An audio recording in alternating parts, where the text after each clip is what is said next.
What's going on, family? What it do? What's happening? What's cracking lacking? This is Money Quality Talks number 33.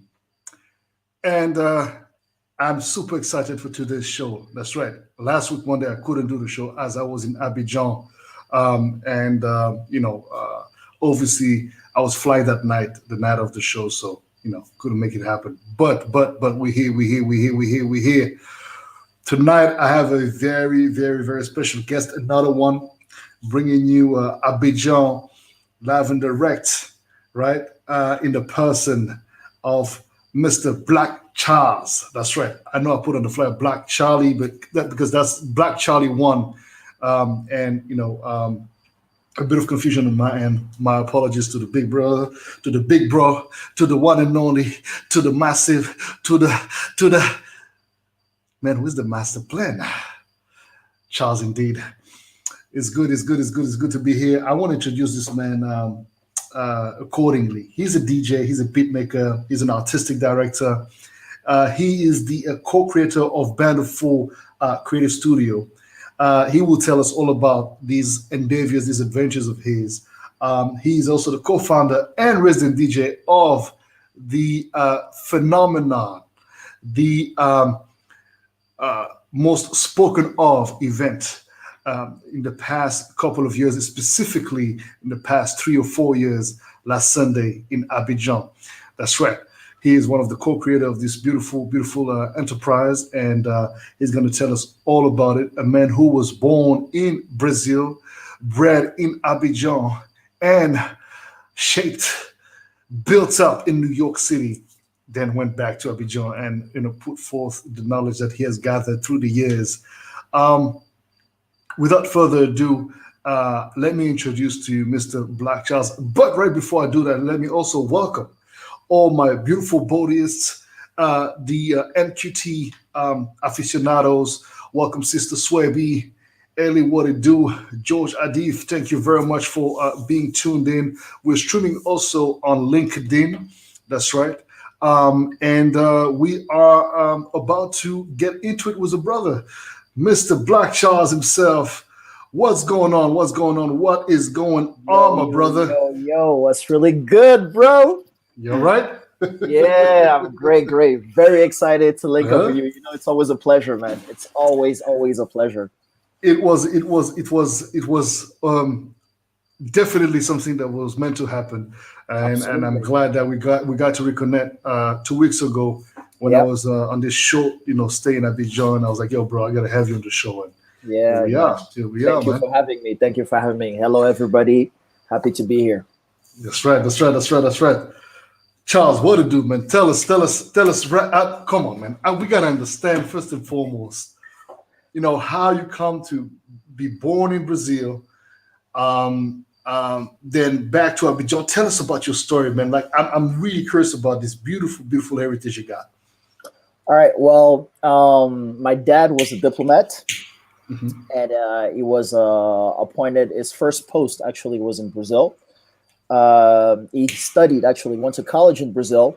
Then once he graduated at the Instituto Rio Branco of Rio de Janeiro, he studied diplomacy. Once he graduated, came back to Abidjan. His first post was back in Brazil.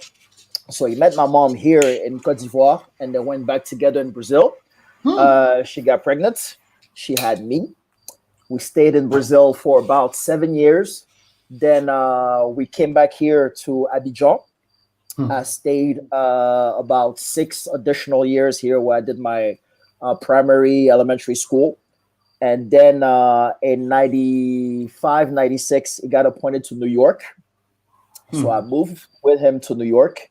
I went to the French lycée, or for the aficionados, the Lycée Français de New York for one of the out there. One of the toughest French lycée in the world. I think it's New York, Singapore, and Brussels. Because I went to the one in Brussels. So those are the top threes, man. So big up to all the alumni of the Lycée Français all across the world. We're a tight-knit family. And then after high school, graduated, I started business school in New York at Baruch College. My dad moved back. I stayed in New York, which is probably the place I stayed in the longest, which is why I'm more American than anything else with my background. That's I right. stayed 17 years in New York. So I did my business school, and schooling was great. I had everything, like the path was already set and stuff, but I had the passion for music, you know. It was brewing in me from my childhood, from my dad's Hmm. discs to my family's heritage in music and stuff. And being in New York, being tight knit with a creative community over there and stuff, I started immersing myself more and more into the scene. And already in high school, I wanted to be a rapper, like most kids. Everybody, I think everybody at one point wanted to be a rapper. And we tried a few times and stuff to like dabble in the studio. Our first experiences in the studios was as rappers, as almost amateur rappers. But Hmm. then I was like, nah, like I can't spend my money in the studio to pay for something that's not the sound that's in my head. So I need to learn But production. around what time was that? Which year was that? That was, I think, I was a sophomore in high school. I had a friend of mine. We formed like a little group, and we wanted to pull out a mixtape. So we took like all our savings. We're like, okay, let's go for a studio session. At the time, it was about like, I think the guy got us for like 500 for the hour. So we put in all our savings. We went to the studio. We had like a little demo of the type of sound that we were trying to do, Hmm. and we listened to everything and stuff, but it didn't fit exactly what it is that we were trying to do. Hmm. So since we spent the money, we did the session, Hmm. and we got out. He gave us our tape. I listened to the tape. I was like, nah, man, this is not what I want to do with music. Like, if I do this thing, I have to be in control of it. I have to put the sound that's in my head. It has to I feel match you. like the idea that's in my head. So I was like, I need to learn beat making. I need to learn production. That's how I became a beat maker. Like before everything, that was my first thing. I was a beat maker. So I learned techniques of production. So now, like all my friends that wanted to do a tape, that wanted to do something, that needed beats, they came to me. So I started collecting discs. I started sampling because I grew up in hip hop. I come from a school of funk, soul and funk, but as my first dabbles in music was in hip hop. So I used to sample a lot of like funk tracks, a lot of soul tracks, R&B tracks to make my Hmm. beats. Hmm. And then progressively, I was like, yeah, this is fun and everything. Start going to parties, started meeting other DJs, producers, and stuff.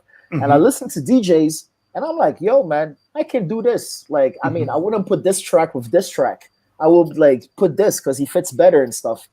So I had a big bro at the time for the Ivorian community in New York Hmm. that was a resident DJ at the spot in the East Village called La Hmm. Vagina. Hmm. We had a joke about the name, but it Yeah, I was a mean, really yeah, I can see why. international. It was a international spot, and it was like one of the hangouts where like the whole diaspora used to hang out. That was like one of the places where we could listen to music from back home, from Coupé de Calais to Soukous, like good African music because we couldn't find that in New York. So that was our Hmm. hangout spot. And I told my bro, I was like, yo, listen, I think I can DJ. Can you give me a shot? Like, I wanna organize a party. So along with one of my best friends, we organized our first parties, and that was like the first time I actually got behind the decks. Damn. Uh, of course, your first experience is never great. Yeah, it It can was, be tricky. Yeah.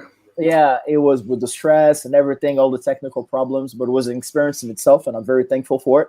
Mm. And with time, we started becoming a staple and creating a little community for our parties. So that was So that. what? So hold on, situate us. What year is that? That was by the time I started mixing, I was in college already. That was about I left the States in '08. I graduated high school in '02. So that was about I say '03 or '04 that I started like really getting into DJing and stuff. Okay. And then yeah, so we started doing that. I started meeting with a whole lot of people, getting like into the creative scene of downtown New York, meeting a whole bunch of people.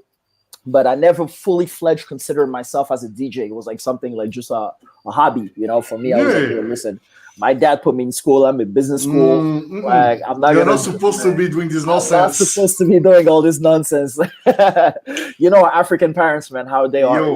Yo. So that was like a little thing, making a little money. Then I was like, okay, I need to get into the club scene. So I had a bro that hooked me up for a job as a promoter, as a club promoter. So I started getting in the parties and see now like how the party scene, the club scene in New York worked. And I was like, okay, so this is dope. It's good money. It's easy money. But it was, the nightlife clashing with the day life, with the school life. So it became like very, very complicated. Yeah, but so during that time, I had my mom. My parents were separated. That's one of the reasons actually I got to New York, because my parents were separated. My mom used to live here, and she got sick. She had cancer, and she unfortunately passed away. And so that shook me up. That just messed me up completely, because I was really, really close to my mom. And by the time everything happened like very, very fast. I couldn't even take the time to take a ticket to go see her before it was too late. So by the time she left, I was completely messed up. By that time, my dad was remarried with my siblings, my younger siblings. They were living in Egypt. He was in post in Egypt. He was the ambassador there. So I called him. I was like, yo, listen, I'm in New York and everything, but yo, after mom's passing, I'm not good. I need to leave this country. Like I never imagined living in New York. Like for me, I would like all my life was there and stuff, but I wasn't good and I needed to leave. So I went and I joined them in Egypt for 3 years. That was in 2008. I did 3 years in Egypt, finished school there at the American University of Cairo. I changed my major from business to communication media, and started majoring into sound engineering, because I knew I wanted to really learn properly like what it is about audio production, because it was my passion, so I minored into that. And then I started working. I had an internship at the Cairo News Agency, because at the time Egypt was going through the revolution. So I started working at the Cairo News Agency. We were the ones filming all the interviews, all the protests in Tahrir, and selling them to the news channels. Exactly. Yeah. So you were like right there in the forefront of the whole situation. We were right in the action. Tahrir is here. Our offices were right there. So every Friday we were right there in the dugout, and that was a really good experience. But and then at the same time that Egypt was going through the revolution, we were going through an election ourselves here. We had like a little small political crisis back home. And with the change of government, my dad got appointed to Russia, to Moscow. Wow. So he came to see me. He's like, yo, listen, pack your bags. We're going to Russia. I was like, yo, listen, already it was hard enough for me to leave New York. That was my home. I had like everybody, like my whole family there and stuff. And like I left to come join you guys in Egypt. And right when I'm starting to be comfortable in this new country with the language barrier, with the Arabic and stuff, I have to leave. I was like, listen, I'm good enough at this point. I need to move back home. I haven't been back home in a long time. So I need to move back. You guys go. I'm just going to go back and start from scratch and stuff. So I moved back. That was in 2011. I'm in my 10th year now, still here. And I had to redo everything basically, because I had been away for so long that it was my home country, but I had to relearn how to live as an Ivorian, what he meant to be an Ivorian, and especially absolutely, I'm sure. when you condition to be like in a Western minded, internationally minded, and you come back home with like how the moods are here, people are completely different. You're different. It was a lot of work. So I came in. I'm like, yo, listen, I'm a DJ. I'm trying to get into the scene. What's going on here? There were Coupé Décalé was at its peak at the time. That was the movement, If you're DJing, you don't play Coupé Décalé, nobody's listening to you, So I was like, yo, I don't know Coupé Décalé. I don't mess around with that much. Like, not that I don't respect it. I respect it as a movement, but that's not what I do. So I dabbled around with a couple of places because nobody knew me. Nobody knew I was a DJ. Nobody knew of my name in Abidjan. So the first few gigs were complicated. You know, you had to struggle for peanuts and stuff. But that's the I tricks of bet. the trade. Everybody has to go through that, you know? So let me But ask you a question though. yeah. So as you move back to Abidjan from Cairo, Hmm. financially, you've saved up. I mean, I'm asking this question. You know why? Because I think that it's important for people to get Yeah, of context course. on how difficult it is to make it as an artist. Yeah, Even though especially. artists who see that will know what we're Hmm. talking about, but most people Hmm. don't necessarily realize because Hmm. they in their mind like you're the son of, Of and course. they assume automatically that Hmm. because you're the son Hmm. of, you well Hmm. off, right? Like you're already So well off now. It's not the case at all. My dad, I'm extremely proud of the man my dad was and what he did in life and stuff. But we were never that like fully well off family. Like my dad worked for what he got, and correct. he helped us out in the prospect and stuff. But like when I moved back, I literally like I wasn't in a good state. You know, like we were clashing a lot, my father and I in Cairo because of my musical aspirations and him trying to pursue my academic career and stuff for like go do a master's and everything. As a diplomat you need to have like a certain standing and Of stuff as a course, son of a diplomat. And I was like, yo man, I'm done with all that. I just want to do music. That's my that's right. passion. That's my That's right. thing and stuff That's I right. want to do. So we went back and forth, and by the time I moved back, I literally like started from scratch. I mean, like straight rock bottom. Like I cancel everything, all my credit cards, everything and stuff. No savings, no nothing. I just literally moved back. I was like, yo, my sister's back home. I'm just gonna move in with her, and Hmm. I'm gonna start everything from scratch. And I came back, and like you said, like as an artist, it is extremely difficult because like I had this idea, like I had like this Western thing that I was gonna just come in and everything, all the doors were gonna open for me because I come from the States and blah blah blah. Yeah, Yeah, that's a nah, nah, propagation. nah, none of that.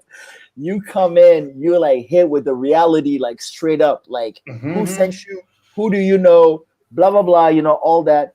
In And other I words, who's never you from? exactly, yo, who you from, man? Like we don't know you, man. So who are you?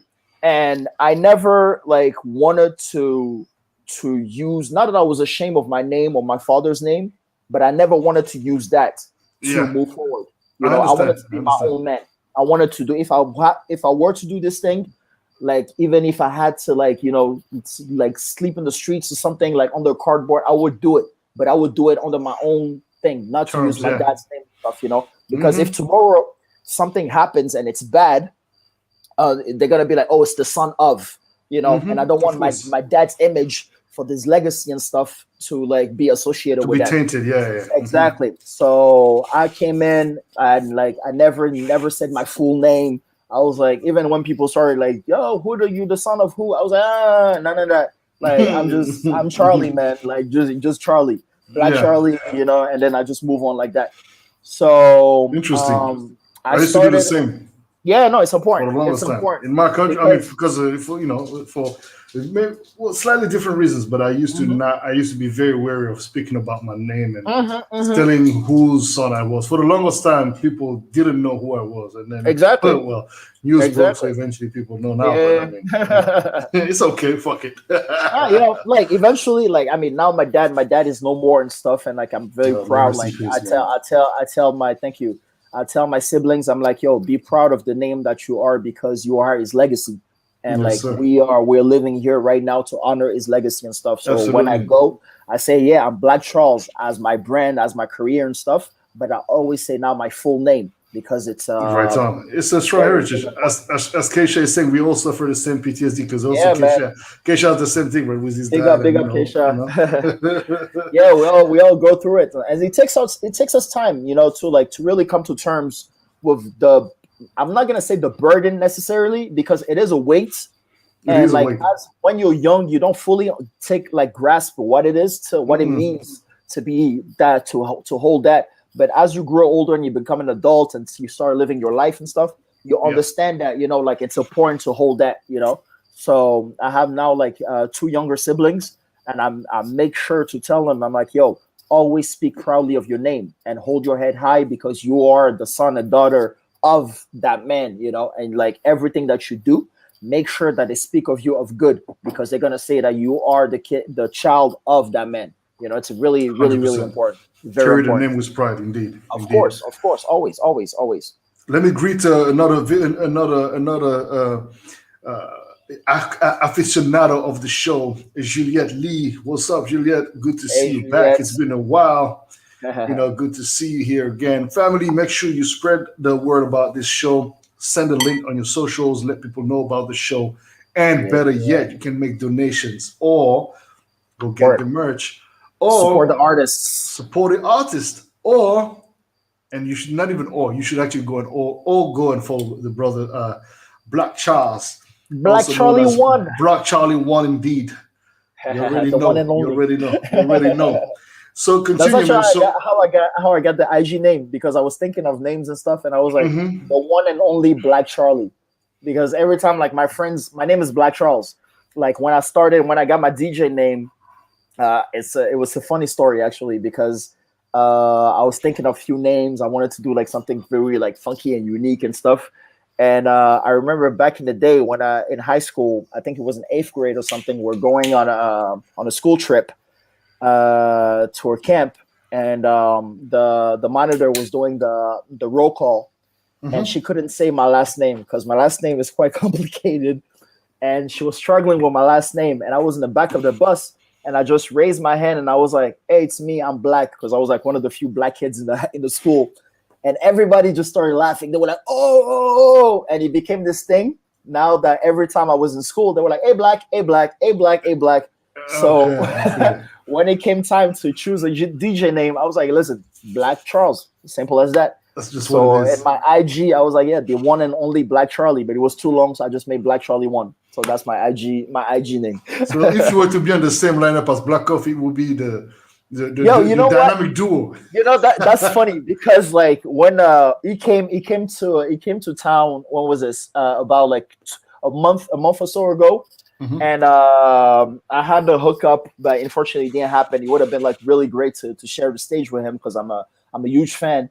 And but then after, when I saw it, I was like, that I didn't actually make the cut to do his warm-up. I was like, yo, that would be good, because we have like sort of the same look. We're both bald, we're both bearded, we both wear glasses, we both have black in our names. And he would have been like, yo, who's this kid who's trying to copy me? So I was like, okay, I'm just gonna go there as a fan. I'm just trying to disrespect or anything and stuff, big up to Black Coffee, man. Like, he did a killer show here in Abidjan. It was a really pleasure, a great honor to receive him out here and stuff, great opportunity for the opening to the Afro house scene and stuff, So,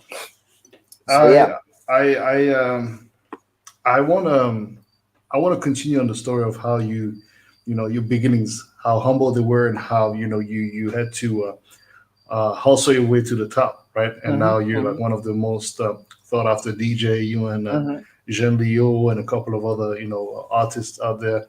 Bonsoir maman Dalia, bonsoir. Bonsoir, bienvenue. Sois la bienvenue, vraiment. Félicitations pour le très beau show avec Keisha hier. Vraiment, j'ai regardé Club Shadap. C'est la première fois que je regarde le show parce que Keisha fait des shows de 4h, 5h parfois. Ah ouais. Et des shows, mais c'est très intéressant. C'est juste que, tu vois, alors je regarde toujours les recaps. Mais là, il a le show, il a eu Dalia, une histoire. Il faut que tu regardes, Charles. Il faut que tu regardes. Ouais, son histoire est incroyable. Incroyable histoire. Papa, pardon, mettez le lien, je vais poster. Si le truc, tu laisses passer le lien là, comme ça on va partager ça. Si. Non, en tout cas, yeah, I think it's important to really emphasize on that, because the work that you single-handedly, first and foremost, before joining the crew, or at least forming the crew that you formed, is speaking volume, because you've managed to, in the midst of doing what you did, recreate yourself a couple of times, if I'm not mistaken. Absolutely. Yeah, elaborate on that a little bit, if you don't mind. So, and give us timelines and time frames. Okay. So basically, I come back in Abidjan in 2011, excuse me. In 2008, I was in Cairo. I left the States to go to Cairo. I do 3 years in Cairo. My parents go to Russia. I moved back to Abidjan. So at the time, since I expressed my desire to work into music, I wanted to dive into the industry. My parents and my family use their uh, Georges, big up, Pichon is in the place. And yeah, so I they use their networking and the connections and stuff to get me a job into this label, Bus Player. A big shout out to Bus Player. So I came in, tried in with them, but at the time, like I said, like I came back, I was really like I had to be brought down to earth because I had this idea that because of my experiences in the States, Yeah. not even because I worked and stuff or anything, but I knew better than anybody that was here. You Mhm. know, which is a definitely rookie mistake that if it was to do it again, I would never do it.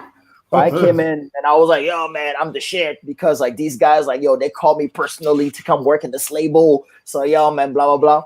And basically everybody that saw me at the office, they were like, yo, who's this kid who's going to come in out of nowhere and take our job, basically. So they shunned me like automatically. They were like, yo, man, like, nah, no, no, no, no, no, no, no. This is not going to happen. This kid is too, like, no, it's too bossy and stuff, you know? So I went back. I started working on my projects. Started doing my beats. I was doing like working on a few beat tapes that I posted on my SoundCloud page. Like just trying to like keep it busy, you know, like never stop, like keep working and stuff.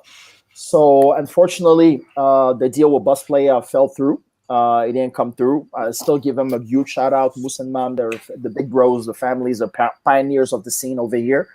And then I started turning around and stuff, looking for just a place. I just needed like a one place of residency where I could sit there and like really do my sound, you know.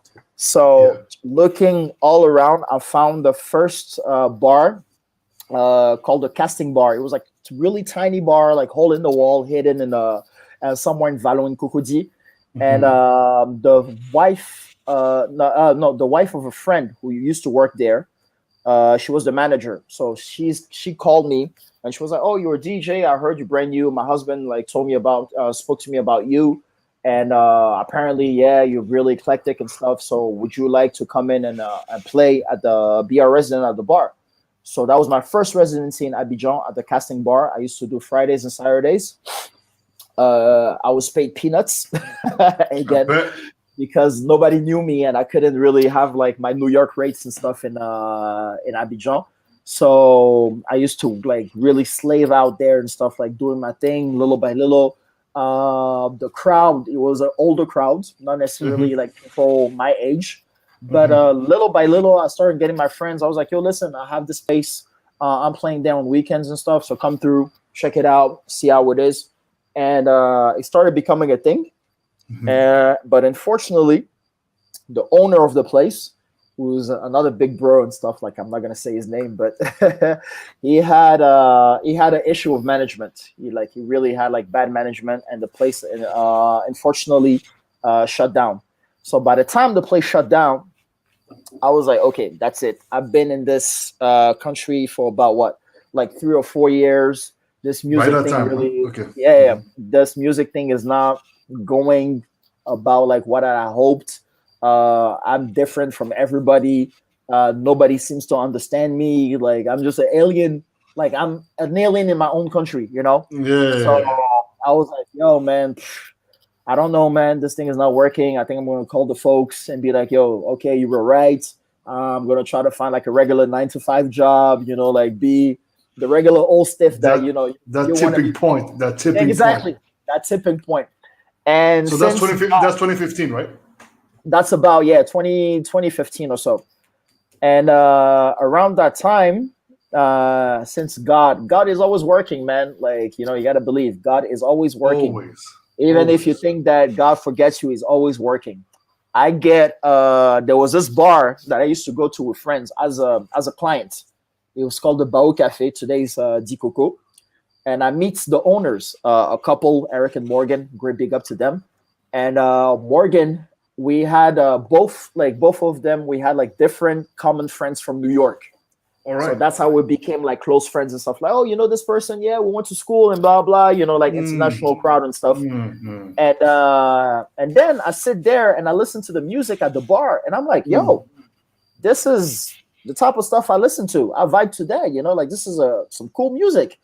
So I always go there like after hours, just sit there, have my drink and stuff, speak music with the owners.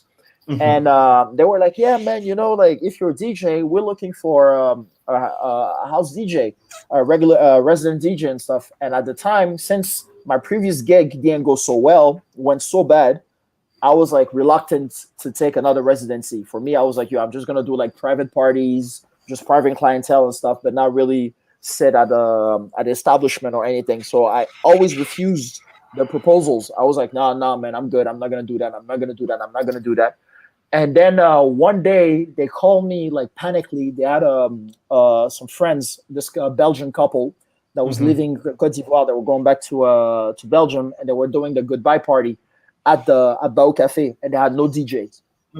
So they called me. They're like, "Yo, Charles, I know you say you don't want to play and whatever and stuff, but please come help us out. We're gonna come play at this party, please, blah blah." And that was a tipping point. That was honestly the night that changed everything for me in Abidjan.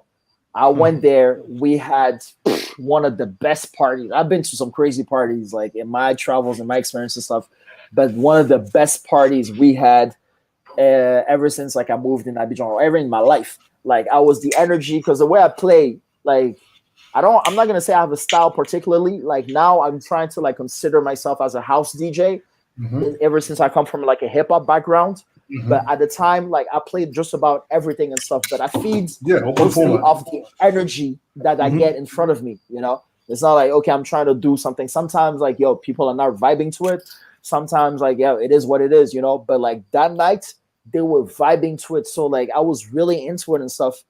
And we partied all night till practically like 6 in the morning or something. Wow. So when we finished the party, they came to see me. They were like, that's it, man. No. You're a resident DJ. You're not going anywhere, man. Like we've been waiting for you, And I was like, yo, man, I had a great energy. I had a great time at the place. And that's how the whole adventure started. Like my name, Black Charles in Abidjan, literally started that night. At that point, like I was there like every weekend, same thing. They had a really good, it was like a hub. Like they were really situated at a hub of Cocody, like in the center of Abidjan, and they had a good international crowd and stuff. So like people came in and we had like a great vibes those few years that we stayed at the Bao Cafe. So with that, moving around, like a couple of years go by, I start getting echo of an electro scene building up in Abidjan. And I was like, oh, this is interesting because so far, like everything that I see, everybody does like basically mainstream music. Like I grew up and I started my career off of mainstream music. And I have great friends that I support that do mainstream music, but I have a personal affinity to underground music. Like that, I think that's my identity and stuff. And I felt that there wasn't a real underground scene here in Abidjan. Or it was, but it was just like hidden and stuff, like it was really in clusters. So I hear of this electro scene. A friend of mine, Jeremy Lescott, who organizes the party's Baseline Abidjan. So I'm like, yo, there's this party, Baseline Abidjan, man. Like they play house music, they play electro music. I'm like, word? Like, come on, how do I not hear about this, man? Like, I need to go check this out. I go to the first one, I see it, and I'm just like, wow, no, there's this community that exists here in Abidjan that actually like listens to house music, that listen to electro and stuff. And I'm talking at the time where like social media wasn't as what it is right now, so like you needed to be in the know to know of these events. It wasn't like today, like you just post something on Instagram or Facebook and everybody automatically knows about it. Like at that time there weren't like, it wasn't that prominent over here. So I see this thing and I go check the dude. I'm like, yo, listen, I'm a DJ. Yes, I come from hip hop, but I love underground culture. I love house music. I love electro music and stuff. Like, I would love to play at one of your parties. I was like, yeah, sure. Like we'll see. We'll organize the next one. We see how it goes and stuff. And yeah, we just left it at that. He did a couple of other parties. I never, like, not that I didn't hear of him, but he always had like his clique of DJs and stuff. And I didn't want to force it. I was like, yo, when the time comes, he's eventually going to call me and stuff. So during that time, I'm still at Bao. I meet Isa Shabella DJ and Paula. At the time, another DJ who's Spanish, who used to live here as an architect and she moved back to Berlin. She lives in Berlin now. Big up to Paula. And they decided to form this collective called Electropique, Okay. basically like to do like house parties and stuff. And I was really excited about it. They came up to me. They were like, "Yo, listen, we listen to your music on SoundCloud, and we like your vibe, and we like to organize a party, and we would like to book you." And that was like my first time actually getting booked for like a party or like an electro party and stuff. And I was like, "Yo, I'm down for it, especially if something organized by ladies, because it's an environment that's dominated by men. Like most True. DJs that you hear over here, like are men. It's only recently that the doors are starting to be open for like females and stuff to become DJs here. Great So I was like, yeah, absolutely, I'm down with that. Like, let's go, let's do it. So we organized the first party, which was great. I came back. I had another friend of mine through Cortega. Her name is Tarsil. Big shout out to Big up to Cortega. Tarsil. Yeah, Corte, the big man. He got married, actually. Congratulations, bro. Congratulations to the brother, man. Him and Dina Marie. Yep. Congratulations to both of them. And so I met Tarsil, who was in town. She had this party scene in Bamako, and she was interested in booking me. So that was my first international booking. I traveled to Mali, to Bamako, with this, what was it? Fulizig. That was the name of the event. Fulizig. Okay. And it was something incredible. Like, that was really geared as to like my direction of what it is that I wanted to do musically. And at the time, what year is that? What year is that? that was about hold on, let me see. I think we're at 15. So I think like about like 16, within 16, 17 or something like that. Yeah, between those 2 years. Okay. And at the time, I was starting to gear like to listen more. Like I was like, okay, I know of house music, I know of electro, I know of tech, of all these like like people that I mingle with, but I didn't know anything about like Afro house per se. Because it was in my head. I was like, yo, we have African music. There's this, like, let's mix the two together and do something. And I had like no idea that it was like an Afro house scene that existed. And I came in contact with your music actually, and I listened to the track with Umu Sangare.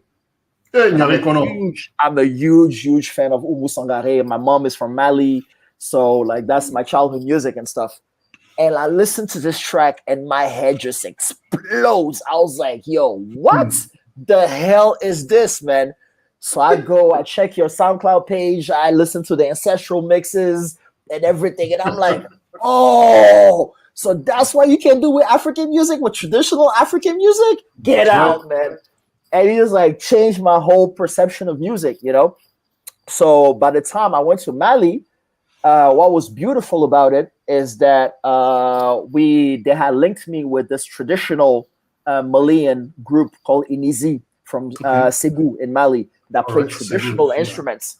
So it was a mixture of me mixing and them playing like live, which was amazing. Dude, I think honestly, like I created things today. We have La Sunday and everything, but I can say by far that was one of the highlights of my career.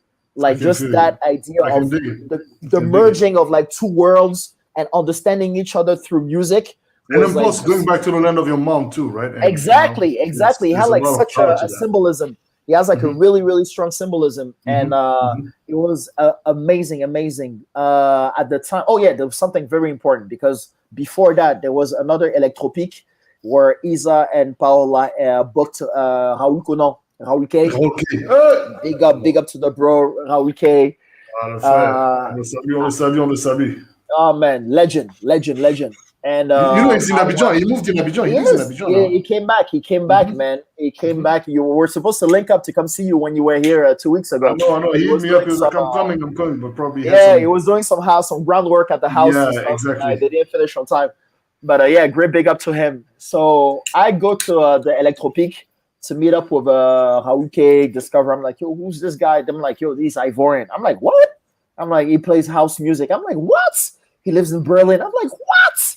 So I go, I see this guy, I do my research, I see like he's huge, like huge, huge. And I'm like, how the hell don't Ivorians know about him here? Yeah, Like it I doesn't know. make sense, you know? So I go, this party was ridiculous. It was like they took the old offices of the Ministry of Tourism, who's Hmm. like abandoned now and stuff, and they did this rave party. Like I felt I was in Berlin. It was Wow. ridiculous. Like, Is there footages of that party, for example? woof. Honestly, I have to ask It would because be dope, man. You guys should be yeah, to posting have that, that man. for the archives and stuff is really I important for the know that's development important, of man. the electro scene here. Because that one was really a pillar of the parties here in Abidjan. So I meet this guy and I'm like, yo, man, dude, great respect. Honestly, like what you're doing is ridiculous. I start getting into his music also. And Hmm. so by the time I go to Bamako for my first international gig, I actually opened my sets with Senekela with his track. Big tune, Yeah. big tune. Second, So the big tune. I play Senekela and I have this traditional musicians taking it with the balafon, with the thing. Dude, it was incredible. Like I was like, yo, at this point, I can die right now and be good. I can be And, good. and You go to know? heaven. And I played, but by the time I played the tracks with Umu Sangare, oh, they were loving it. They were like, oh my God. You know? So I had to give like a great shout out to like all my bros, you guys and stuff for like really like setting the path for Oh us, like, you man, know, the younger generations coming in and stuff and doing this thing right now. You guys like were you like a guys are doing really it big time, man, a and that's really what. big influence, man. And it was like really, I can't thank you enough for that, man. No, man. Actually, the truth is that it's amazing to see that the music is such a beautiful entry point to so many Absolutely. emotions and so many Absolutely. opportunities to Absolutely. just expose Absolutely. people to that experience, which is, you know, um, e- essentially the experience of Africans living abroad, and Mm-hmm. that's not from me, that's from Sister Wuni. Mm-hmm. Africans living abroad, ALA. Mm-hmm.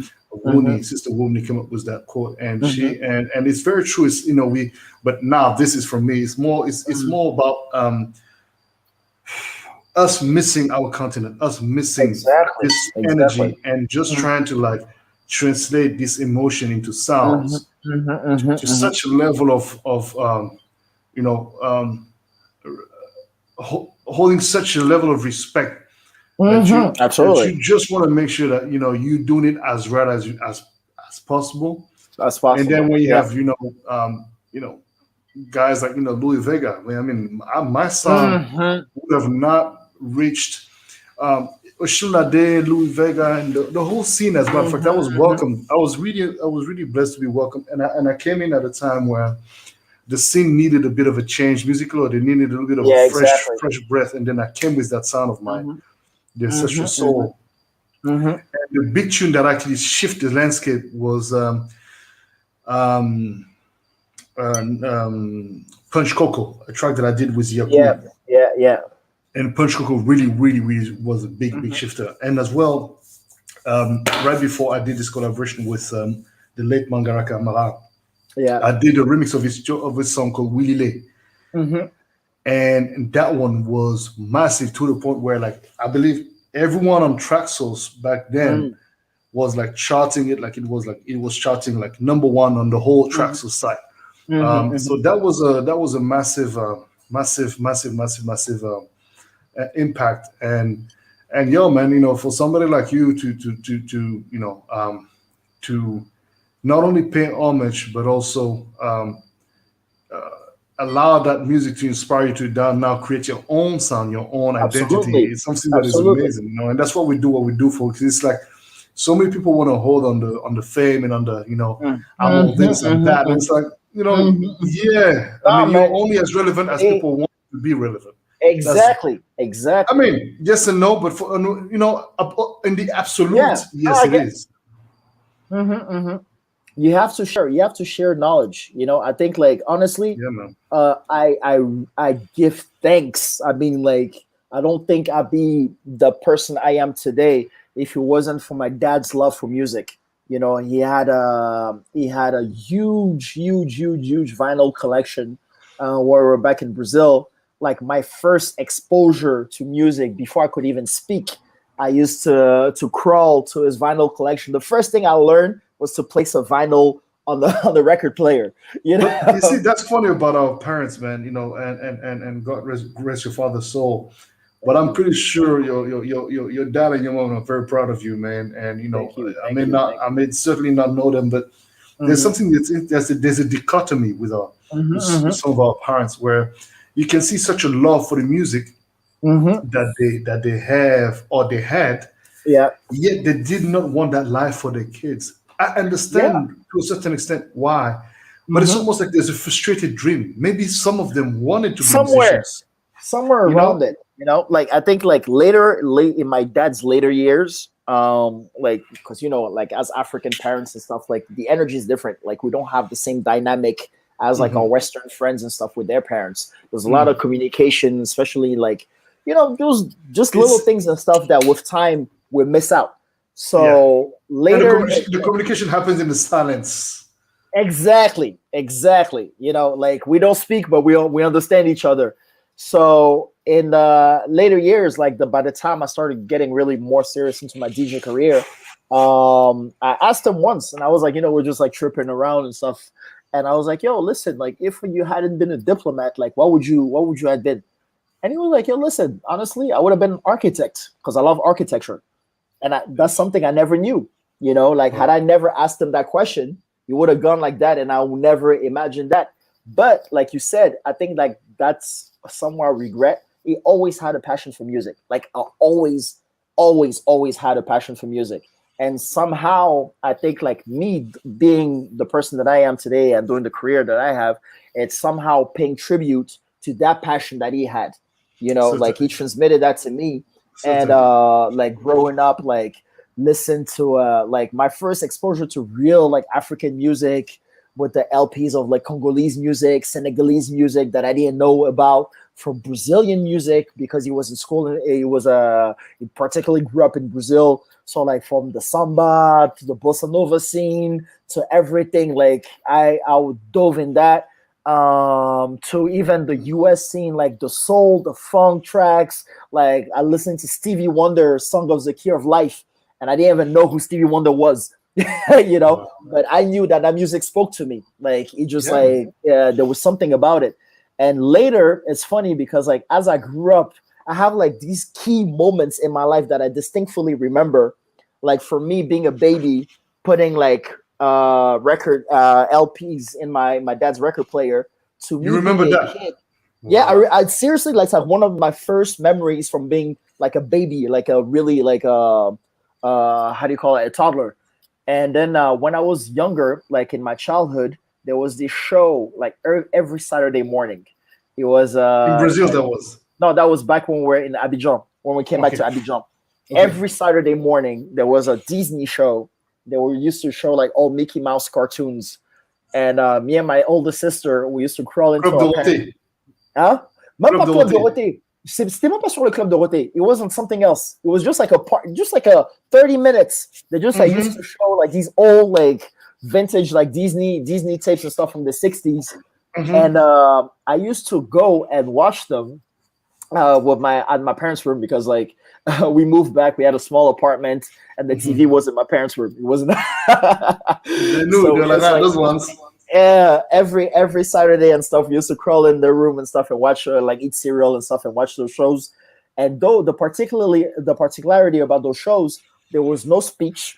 It was just images, but the background was Motown music. I would never forget that. The background of the shows was Motown music, from Diana Ross, from the Jackson Fives, to like all the Motown 70s, like Wow. 60s music. Like later, like I learned what it was, but at the time I didn't know. And I was like, oh my, I remember this from like when I was a baby. Like this music sounds familiar and stuff. And I was like, of course, like as a kid, you're watching the cartoons, but the music Yeah, was of like course. triggering something in my head and stuff. Yeah, yeah, yeah, yeah. And then so flash forward my high school years in New York, the apartment where we lived with my dad, downstairs at the ground floor there was a supermarket. And every time we used to go grocery shopping, same thing, at the grocery shop they used to play music from the 60s, 70s and stuff. The whole So I listened Motown to and that. And Feel the yeah, it sound. kept on triggering all these memories every time that came back, like that followed me all throughout my life to this day, which is like, wow, when like my first dabbles into music as a beat maker, I was like, I need to be a sampler. Like I need to sample like like I need to take parts of this and then adapt it to like what it is I want to do with like hip hop, because at the time I was like in hip hop and stuff. But he always followed me throughout my life. And now today, even as a DJ that plays like mostly underground house music and stuff, Mhm. like I try the same way to incorporate those bits and pieces and stuff into the music that I do today, But it's ironic that like how everything just like followed me all throughout my life and stuff. It's ironic, and at the same time, It makes sense. everything is I making sense. like the way like I look at life now within the 10 years I've been here, that I lost both my parents, because my movements was triggered by the loss of both my parents, like from my mom's passing that forced me to move back home, and Mhm. recently to my dad a couple of years ago. But like every time like like you always sit back and like you think, oh man, I should have done this, I should have done that, I should have done that. But like I came to the conclusion today that I don't believe nothing happens randomly. Like everything No, happens for a reason. Like everything. everything happens for a reason. It's like character development. You need to go through these adversities and through these different things that life throw at you at the most randomest times in order for you to grow into the person that you're supposed to be. You know, It and takes a lot of courage to understand that. oh, of course. Like it was like a huge process, and I'm still into that process. I'm not. I don't say that as like a fully developed person and stuff, but like it's something that I came into understanding. And I remember like one of the last things that my dad said to me. I was like, "No, man, Dad. I'm not gonna go back to school to go do my master's or go do this and stuff." And he came to understand. He was like, "Yo, just follow your way." He say, Mhm. "Follow your way, man." That's the Mhm. last thing that like face to face he said to me. And today, when I see with last Sunday and everything that we created ever since that became this huge thing, like it's somehow as like a blessing that like they both given me from up there. So that's why I said Absolutely. like nothing happens randomly. Like everything happens for a reason. Like you may come to adversities in life thinking that, oh man, like I said I wanted to do this and it's not working out, and try to give up. But it's just like, no, your time hasn't come in yet. You just need to believe in the process. Believe, like if you have an idea or set goal, you know that you're gonna make it. Just believe in the process. Eventually your time is gonna come. As we talk about your parents, Mhm, and how they are blessing your life even to this day, and Amen to that. until your last breath, right? Always.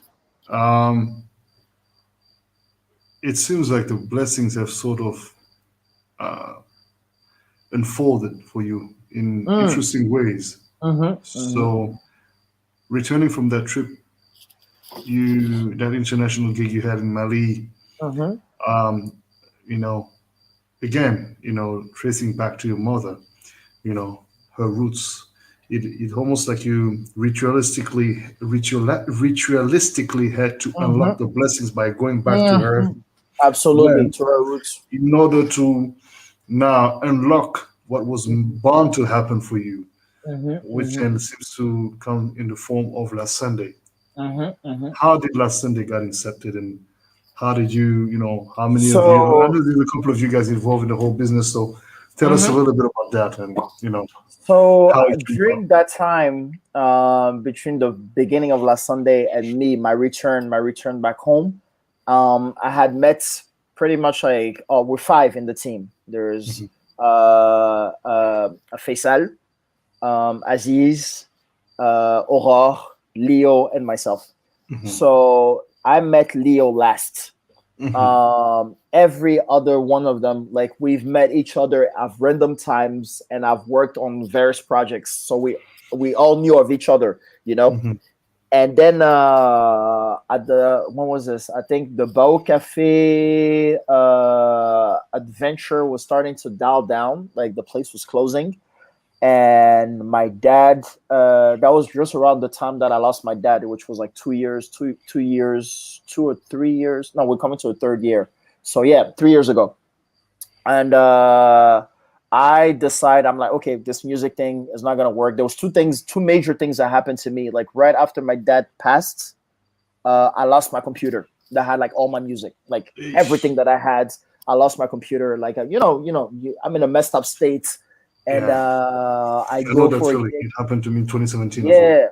Yeah, I go to a gig, and I knew something told me that was like, "Yo, don't go, don't go. You're tired. Your mind is not into it. Just call and cancel." And I'm like, "No, no, I need to go. I need to air myself out. Go play and stuff."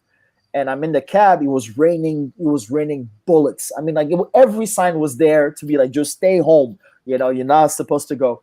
And I Mhm. forced it. So I'm in the cab. I didn't have my car at the time yet. It's raining bullets. We can't even see where we're going. So we're even parking to wait for the rain to dial down because when it rains in our countries, it's just like all hell Something breaks else. loose. And then eventually we get to the place. I had a satchel that I was wearing that had like all my IDs and everything and stuff, and I had my backpack. But somehow, me being in my thoughts, like thinking about everything and stuff, I was convinced that I had my backpack when actually it was a satchel. So I give the cab driver the money. I get out of the cab. I thank God I took my controller because I could have left everything in the cab and stuff. And then I get into Bao. I'm just in my old world and stuff. I don't even say hi to my friends. Like it was like a scene of a movie. Everybody was there, but I was just like, you know. So I go in, I plug everything and stuff, and then I'm Oops. like, Looks like "Where's we my lost computer?" Charles. And I'm like, "Oh, Damn. can you hear me? Let's see if he Can you hear me? comes back. Can you hear me?" This There has was like got a, to be. "Can you hear me?" Yeah, I can hear you now. Yeah. Oh, okay, okay, okay. There was like a Hmm. little jump in the Hmm. connection. So Hmm. yeah, like I get there, I get out, I go plug and everything and stuff, and I want to just put my computer. I look for my bag. I'm like, "Where's my computer?" Hmm. So I go outside, I look for it and stuff, and I just realize I'm like, "Oh fuck, I left it in the cab." So by the time I got out the cab, I'd already left. That was just like, like okay, that's it. Hey. I can't do this anymore. Like that's it. Like breaking point. Your brain just snaps. So I go, I make this like huge post on Facebook. I'm like, "Yo, guys, thank you for your support and everything. Like, I've been through a lot, but at this point, I don't think I can do this music thing anymore. Like, I think it's time to like hang up. Hang the gloves. Be like, yeah, I'm Yep, done. retire the jersey." That's right. And then so I decide, I'm like, "Yo, listen, like my dad left. I think it's time for me to step up, be the man of the house, get a proper 9 to 5, like enough foolishness and stuff. Try to do, be the correct person. So Hmm. I get a job in government because he used to work in at the Ministry of Foreign Affairs. So I Hmm. get a job there, and good job, properly, nice suited and stuff. You wouldn't even recognize me if you seen me at the at that time. And I do that for a couple of years. Like the money's great, everything, the opportunities, like everything is open and stuff, but it's not me. You know what I'm saying? Hmm. Like it's not me. There's just like something fundamentally missing. Like it's not me.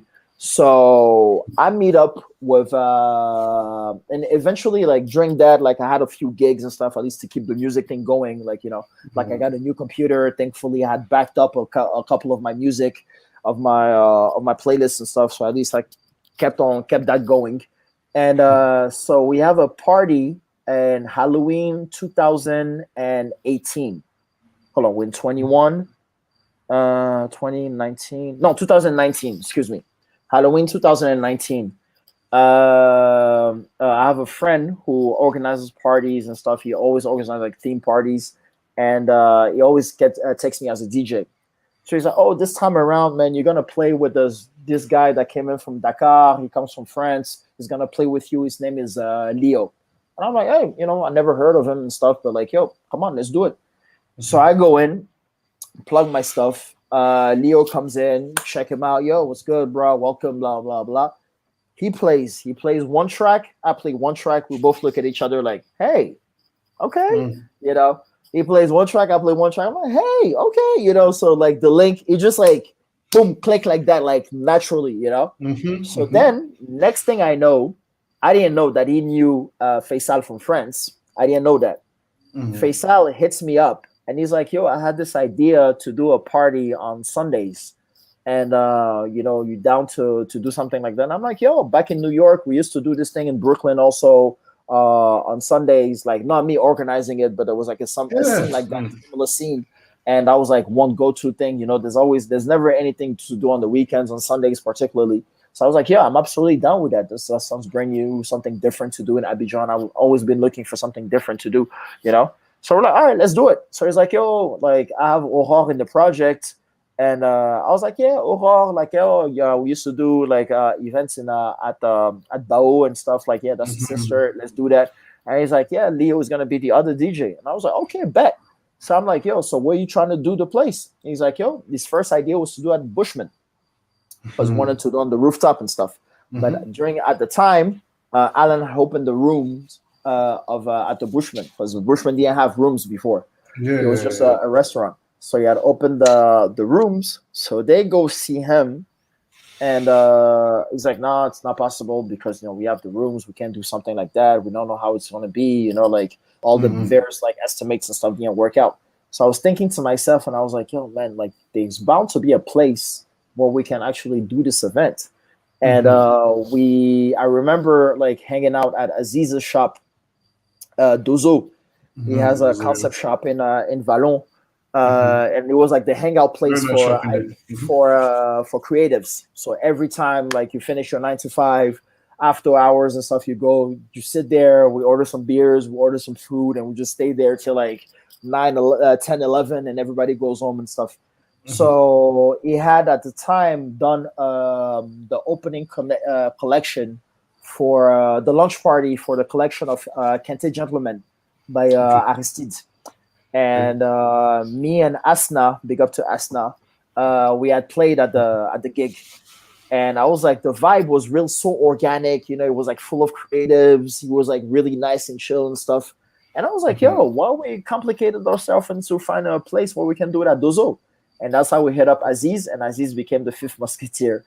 So we explained to him the concept, the idea. He knew Faisal also, he knew Aurore from France. So we're a family that like it seems like we all grew up together, but we all knew of each other and had already worked with each other like variously. So we just clicked like naturally like that. So we decided on December 2019, the 9th of December 2019. That was the very first last Sunday. We did it. The idea were 5 people, everybody bring 10 friends. Faisal had a fast food joint called a fête à crêpes. We did crepes and stuff. So it was like, I'm gonna bring fête à crêpes. We're gonna have some board games. Leo and Charlie are gonna do the DJs. We're just gonna buy like some punch, make like some home punch and stuff. We're gonna have some board games, with like some floor mats. Just like chill like you at home. Basically, it's just like a get together with friends. That's right. That was how the whole thing like became and stuff. And we did that once. The first one, out of the 50 people we had hoped, we had 70 people. It was a vibe. Like all our friends came through, pulled up and stuff. Like it was a real vibe, like something completely nobody had seen that in Abidjan, like a day party on a terrace in the middle of the street, So we're like, okay, that was good. That was great and stuff. Like, are we down to do it? Another one? Like, yeah, let's try to do it every 2 weeks. So basically that was like our first rate. Like we did it like every 2 weeks. So we had the challenge every 2 weeks to come back and like do this thing and stuff. But let me ask you a question, not to cut you. You said 2019, you mean 2018? Because when Boddhi and I we performed for you guys, it was in 2019. You perform in 19. Yeah, we're in 21. Sorry. I'm like the whole 21 so thing. So December 2018. Corona. So 2018 that we started. Exactly. So then we do the second one right by Christmas, basically. And then we're like, okay, that's it. It's the vacation. Everybody's going to go away. People are going to travel and stuff. And we're going to come back in January. So in January, the first Sunday of January, I will never forget it because that's the only Sunday out of all the events that we've done since we became in 2018. That's the only one we had no communication with. Oh, can you hear me? Can you hear Let's me? see. Let's see. Let's see. Let's see. Let's see. Hello, hello, hello, hello, Yeah, hello, you back? hello. Yeah, you back. You back. Good. Okay. What did I leave off? So you will never forget January Yeah, 2000. Yeah. in January, the first Sunday of 2019, in the Hmm. first weekend of January, Hmm. that was the only Sunday we did zero communication. Like we told nobody because we thought like everybody spent the money during the holidays, that And nobody's everybody gonna show started up. the year completely broke, so nobody was gonna come up if we said that we had a party. But that one started. We opened on paper. Like when we started, it was what, from 3. Like it's still the same hours, but like Hmm. things have shifted ever since. But it was from 3 to 10. That was the Hmm. hours. Like by 11, you're at home. Hmm. So at 3, during that time in December was extremely hot. So In nobody January. can do. In January, yeah, yeah, Yeah. still Yeah. December, January, during that period and stuff, it's Yes. extremely, Yes. There's no extremely hot. session. Yeah. The sun is right there on your back and stuff. So like by 3 p.m. the sun is like right there. Nobody like shows up. They started showing up around like 5 by the time the sun goes down. This time around, between 3 and 5, the place was already full. So we're like, wait, what? We're like, okay, what the hell is going on and stuff? So while we expected the people to come in by 5 and 7 and Mm. stuff, we see this crowd. We went from like the first one 70 to 140 to about 200 people, like right in the middle of the street and stuff. And we're like, okay, what the hell is going on? There's something really going on right now and stuff. And Mm. basically, what had happened is that between those 2 weeks and even the vacation, like the holiday break, between people traveling and stuff, and Instagram, everybody started talking and be like, yo, there's this thing going on in Abidjan called La Sunday, man. They do this day party. It's a terrorist thing and stuff. It's a vibe like out west, like they play some good music. It's a good vibe, great people and stuff. So people wanted to see it from themselves. Comme on dit Mm. bouche à oreille. They just say, Exactly. oh, Word, you word heard of about this? I mouth. heard Yeah. about this. Boom. They just flocked. So we're like, Wow. okay, we cannot keep doing this thing over here because we don't have the room for it. Yeah, Like yeah, eventually, yeah. I remember the the first. Yeah, I remember when I saw when Buddy sent me the images. It was yeah, just you could see just from the footage that you guys had posted. It was just like it felt like you guys were in Jamaica or something. It was just some out of this exactly. place kind of Like vibes. Like what? Like out block of this party, world. Jamaican style. And Straight up. so we're like, okay, we need at this point we have 2 weeks to look Mhm. for a new venue. And that was like the challenge. I think like that year, 2019, 2020, like that year was probably Mhm. one of the most challenging years of all, I think, our 5 lives, because we had in between 2 weeks to always like reinvent ourselves, always perpetually like reinvent. We have to always come up with something new and stuff. So the creative juices were just like fusing in and stuff. We always had to be like, Mm. okay, we're looking for a new place. Oh, we have to do this, we have to do that, we have to do this and stuff. And at the time, we didn't have guests yet. We Mhm. like it was just Leo and I at the music, doing the thing and stuff. And it was really challenging, but it was exciting at the same time because Yeah, you yeah, you know you, yeah. you always know that Sunday, You man, know when you're in the like middle of something new, and everybody's like, exactly when the clock ticks, man, you're right there on the spot and you're doing your thing. "That's right, So that's right." we're looking for spots. We go from Dozo to the clubhouse in Vallon, not too far. And we always wanted, that's one key thing that I have to say for those that don't know the story and stuff. Like Mhm. at first, like now we move around because of course, like the dimension that we reached.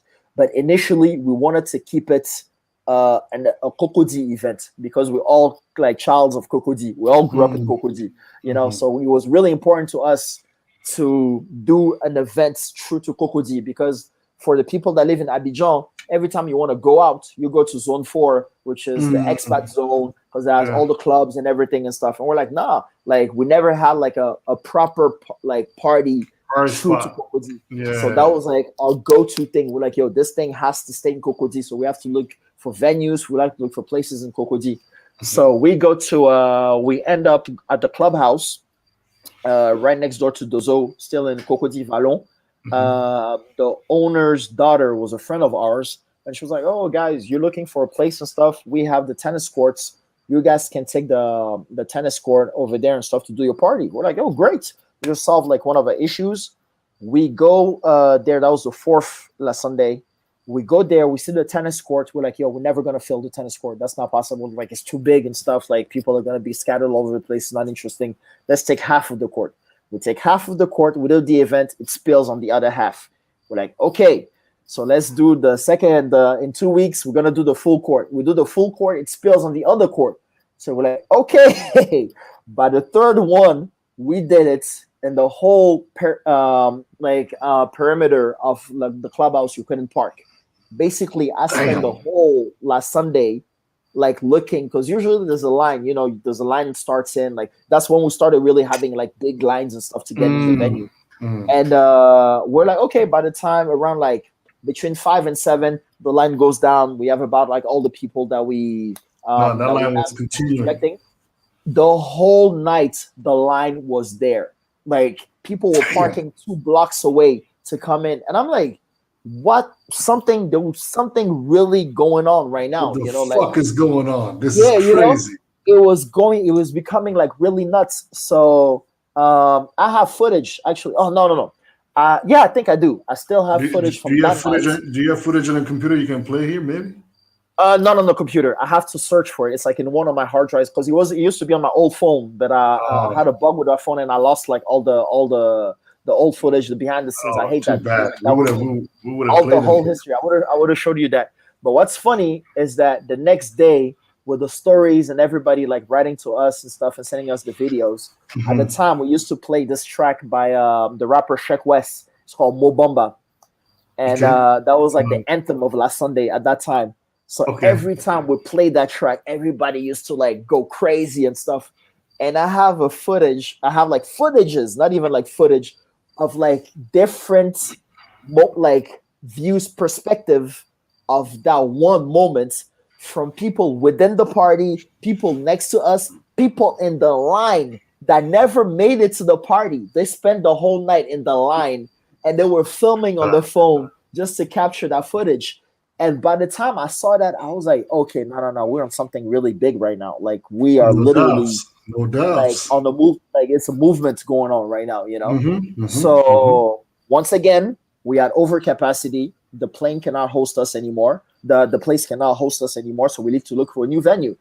So we move around.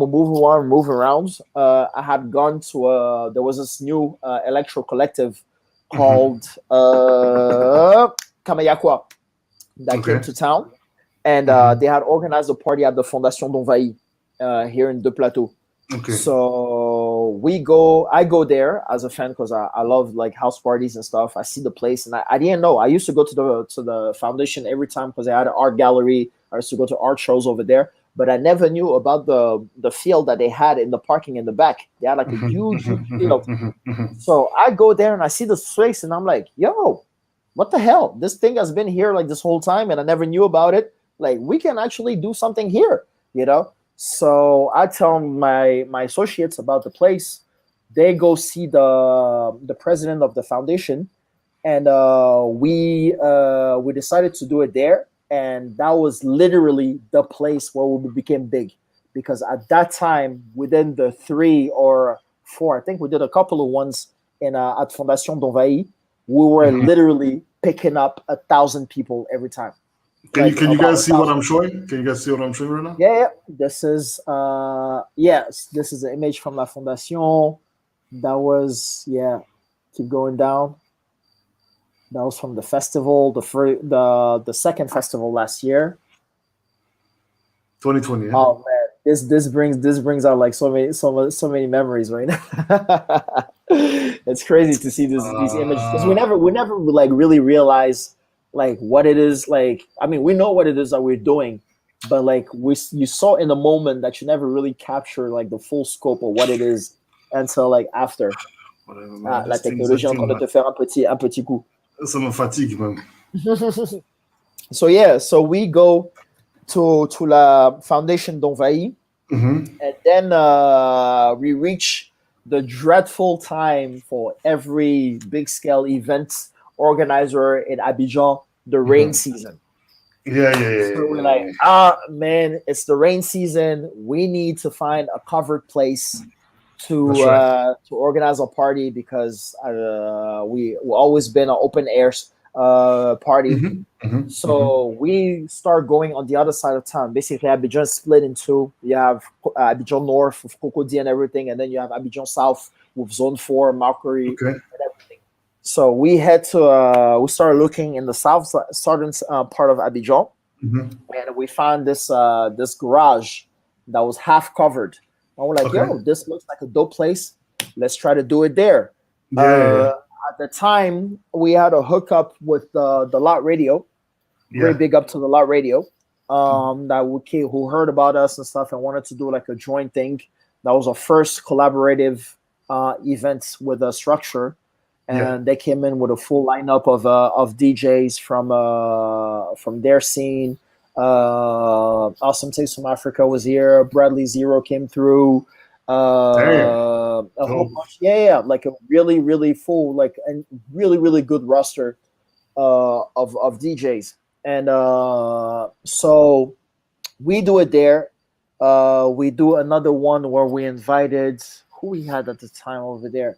Okay, let's see if we have some images from that time. That was a carnival. That was from the very first festival. Let me go all the way. Yeah, we had like a long history. So we do it there. Then the place gets How did filled that up event go though? The one with lot radio. Honestly, with Rema. with Rema, the Rema thing was really interesting. Like Rema was about blowing up. Dumebi was doing the work on the airwaves. Oh yeah, that was at the time of the foundation d'Envahi.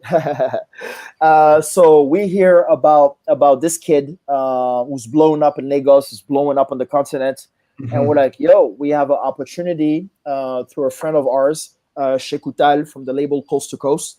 Great big up to Sheku. We had the opportunity to book him. So we're like, yo, this could be a really like dope hookup for us to book this kid right when he's about blowing up. Yeah. And he came through. We did it at the Gulf Hotel. That's the tennis court that you're doing, right? That's the event here. That was what?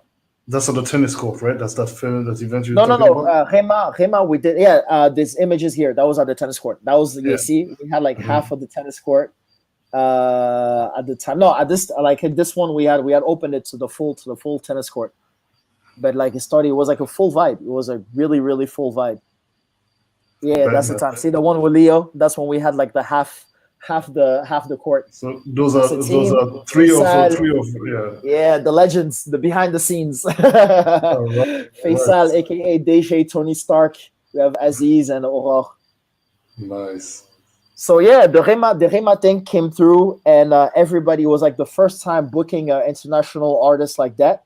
For us as a showcaser, because like mostly our event was always focused. That was the Dozo days. The Dozo days, yeah.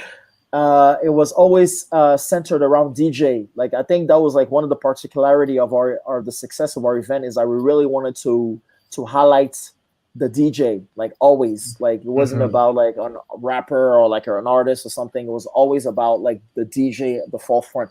You'll come to listen to like a set and stuff like that. We really wanted to change the mindset of what it was to come and like really listen to like a DJ set and stuff that was doing Westernly, but not necessarily here.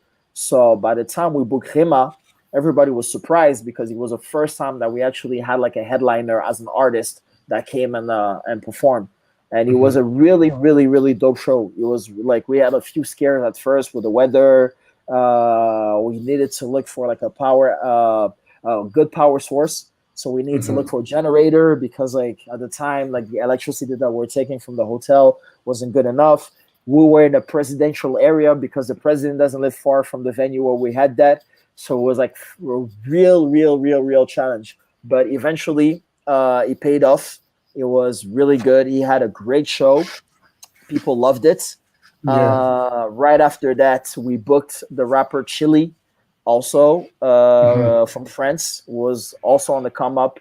It was just about like the same time. We got lucky enough to had been able to book these artists before they blew up. You know, like they were like, okay, this is the moment, this is the key moment to get them. So let's get them right now. You know, Yeah, and yeah, they yeah, come in and they do these awesome shows, and like we grow together. Basically, it's just like, you know, the same way you grow, we grow. You know, and like we just like kept on yeah. like helping each other like build up. So then, by the time I think we did Chile, we did Rema before Rema. We had you before Rema actually. Yeah, Huh? you were after Lot Radio because we did Okay. Lot Yeah. Radio. We did another one again at the garage, and then we had to look for a new venue. So my friend Malik Kebe from Abidjan, great big up to Malik. He's following us from Paris with his girl Magali. He was scheduled to do the video clip for Badi. Great big up to Badi, the bro Badi, That's right. and you guys were coming into to town for the track Virgil Abloh. Absolutely. So he came up and he told me, he was like, yo, listen, Boddhi's in town with Badi. We're filming up the clip and stuff. Is there an opportunity for them to just do like take like bits and pieces from last Sunday, because we had a Sunday That's right. schedule around the same time? That's right. And I was like, yo, even better, can we have like Boddhi actually play at and Badi perform on a Sunday? You know? So I went, I saw the History was team. made. Yeah, and history was made, man. That was an amazing, amazing, and especially for me, because like I've always been like a big fan of yours and Badi, and to share the Appreciate it, stage bro. with you for the first time was just like, oof, you know, It was special indeed, man. It was very very dope, special indeed. very dope. So then we did. After that, we kept on growing up, growing. Yeah, after that we did the Chile, we did Rima and Chile, and then by the time we finished those, we were on the verge of like the holidays were coming up, and we're looking at the program of what it is exactly that we're trying to do during the holidays, and we're like, yo, listen, I think we should do a festival.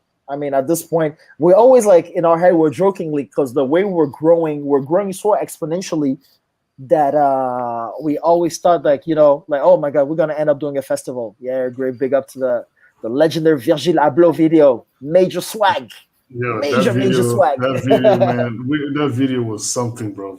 Yo, man, it was It was something, energy, man, bro. energy. That was It was really something. dope. A dope experience. Big up to the Bushman Cafe also, and all That's the right. people, The whole crew, that showed man. up. You know, Yeah, the whole crew, man. crew. It was really Uh-huh. energy. A full family thing. Yes, so definitely, and it was such an interesting uh, the way we managed to put this all together was really Yeah, interesting. You know, yeah. it was I think it was really like great. a full blessing, man. Everything like fell in like just naturally, Yeah, organically, man. you know, like Yeah, man. Yeah, between the man. people looking the locations for the shoot and everything, like he just fell in like shoop, just like that, you know. And then we just like had the great time at the La Sunday after. No, it was really dope. Yeah, these are the Really. shots that we did on last Sunday after that. Yeah. We with you here, right? We did the famous shot, the The three of thing, us. yes. You know, the Legendary very in the streets of Trècheville. Trishville indeed, man. You know, Yeah, that was a dope day. That was a really. It was hot. It was hot as fuck that it day. was hot as fuck that day, man. It was hot as fuck. But it And was here dope. we are. Yeah, that was on a That's Sunday. when we walk into last Yeah, Sunday. we'll walk into that Sunday. Yeah. Oh man, you danced. You Yeah, danced. look at it, you and I dancing and shit. It was dope, man. We had a great time. Great time, man. That was Yeah, major man. vibes. Major vibes. You know, I mean, Buddy and I were just like, is this Ivory Coast, man, Is for this real? real? Yeah. Is this real? Is this really real? Because it was just, Yeah. Insane. it was crazy, man. And like, Insane. look, I mean, I even got Dude, half you took naked off your and shit. shirt, man. You took It was so hot too. all the years that I've known you. I've never seen you perform shirtless. Yo, That's never, man. Man, I was like, honestly, I had to. like 'Cause, you know, the at a certain definition point, of the boiler. I was Yeah, I starting to know. really feel like a bit Yeah, you dizzy. So I told was me like, let that. me take off that Told me shirt. that. You know, I was Yeah, like, man. big Which is boys why, like, club. ever since that day, because usually like when we go play, we'll you always try to look fresh and stuff for the ladies, for the crowd and stuff. You try to give yourself a little swag. Now I'm like, when I go play, I mean, I have my special, like my shirt or Of something course, like for the of course. set, but for the rest of the time, I'm like, yo, I'm in a festival, so I'm trying to breathe because it's so hot. So It I'm just is like, I wear either a blazing tank hot. top or something. I have my towel because, dude, it's like a boiler. Like we're really Straight up, the heats, man. You know, like the straight furnace, up, but it's straight the up, energy, straight man. up. That energy, that's Yo, what drives us, man. it, Sorry, let's go. I remember it was crazy, man. How packed it was, and Mm-hmm. how and you had like all the cool kids of Mm-hmm.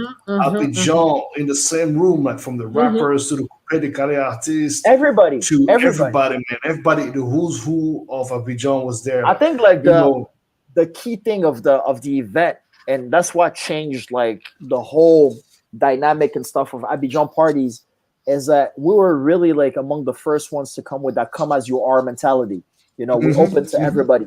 Like true. you're not gonna come to our place and then unless it's the festival, that's different. And even now, like with the full scale and stuff, like we change a couple of things, but we always stay true to our identity. We're open to everybody, like from the CEO to the local guy. Like the idea Yeah, I is to remember there was a merge. girl Like rocking a full on, she was covered, hijab, and she was yeah, she was kicking it like Lebanese dude. girls, and they were I like there having remember fun, like and I was like, from oh, yeah, that's cool. one of the highlights from the foundation days because we did a carnival. We had the idea. We're like, yeah, we're gonna do a carnival, and we invited. Oh man, his name I just forgot his name. He's gonna kill me. But we invited this DJ from the UK from the West Indies that came through. And I remember while we're in the middle of the parties with people that played around, that disguised themselves. It was like a full vibe. There was this kid in a wheelchair and like Mm, people were like lifting him up and stuff to like party, and I was like, mm, yo man, we're real this community, because people wanted to hmm. party differently. Like they got over the whole club scene with the champagne and like the whole It's a different it's way of great. balling. It's It's a different way yeah, of balling. it's a Yeah, different way, but like really people yeah. needed an open space to really party and be themselves without That's right. judgment. That's right. And I think that like that's really like one thing that we succeeded in creating, and Definitely. I'm very proud of that, because like when I see like the messages that we get after every event of like people that like congratulating us, but just like literally thanking us for having the opportunity to really like cut loose, Witness. Yeah, man. not just really cut loose, like That's right. party until like That's right. really like be themselves and stuff. And Mm. that's really gratifying. I think like that's like the best thing that you can get back out of this whole thing, you And know. you guys are definitely uh, um, at the forefront of a movement, right? So it's, Mm-hmm. there's a whole, it's like you had the Burning Man, you Mm-hmm. have Mm-hmm. the brothers from La Moonshine doing the events. You Big have up to the Moonshine family. what big up indeed. You have what I did back in the days with Ivan Mm-hmm. Ancestral, Mm-hmm. and then they Mm-hmm. Mm-hmm. continued. Mm-hmm. And then you have who, man? You have a bunch of You have the Electrafrique and of let's the not even forget about Intrafrique, the whole connection with New York and stuff with definitely, man, with that was Nicodemus and absolutely, absolutely. Yeah, the there's definitely a everyday lot people in the streets, the everyday Afro punk people. movements, You have you the know. guys of And Nyege Nyege as well. Like oh there's yeah, big up, interesting great big up community. to the family and Nyege. You know, Yeah, no, so exactly. And something I that's a think big there good. was this a similar movement was missing like here, like Definitely, yeah, it was especially needed. now with the social media. I think with the growth of what Instagram real is today, I think like Hmm. we owe a lot of our growth, of our Hmm. organic growth on Instagram, because it was literally that, like everything that we posted between the stories, people coming to the parties and like sharing the stories and stuff. That's how we grew up to become like what we are, the movement that we have today.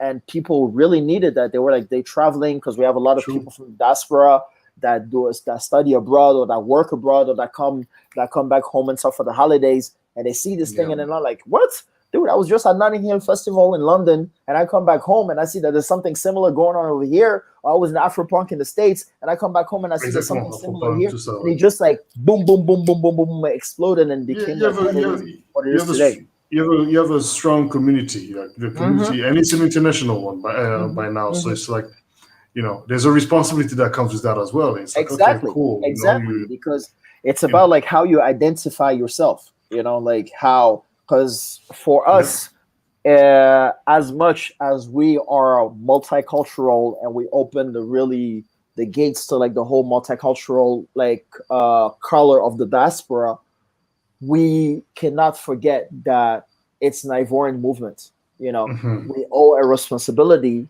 to the location that we are, like the same Hmm. way that it would have been different how we lived in Dakar, let's say, we'd been in Nairobi or anywhere else on the continent or in the world for that instance.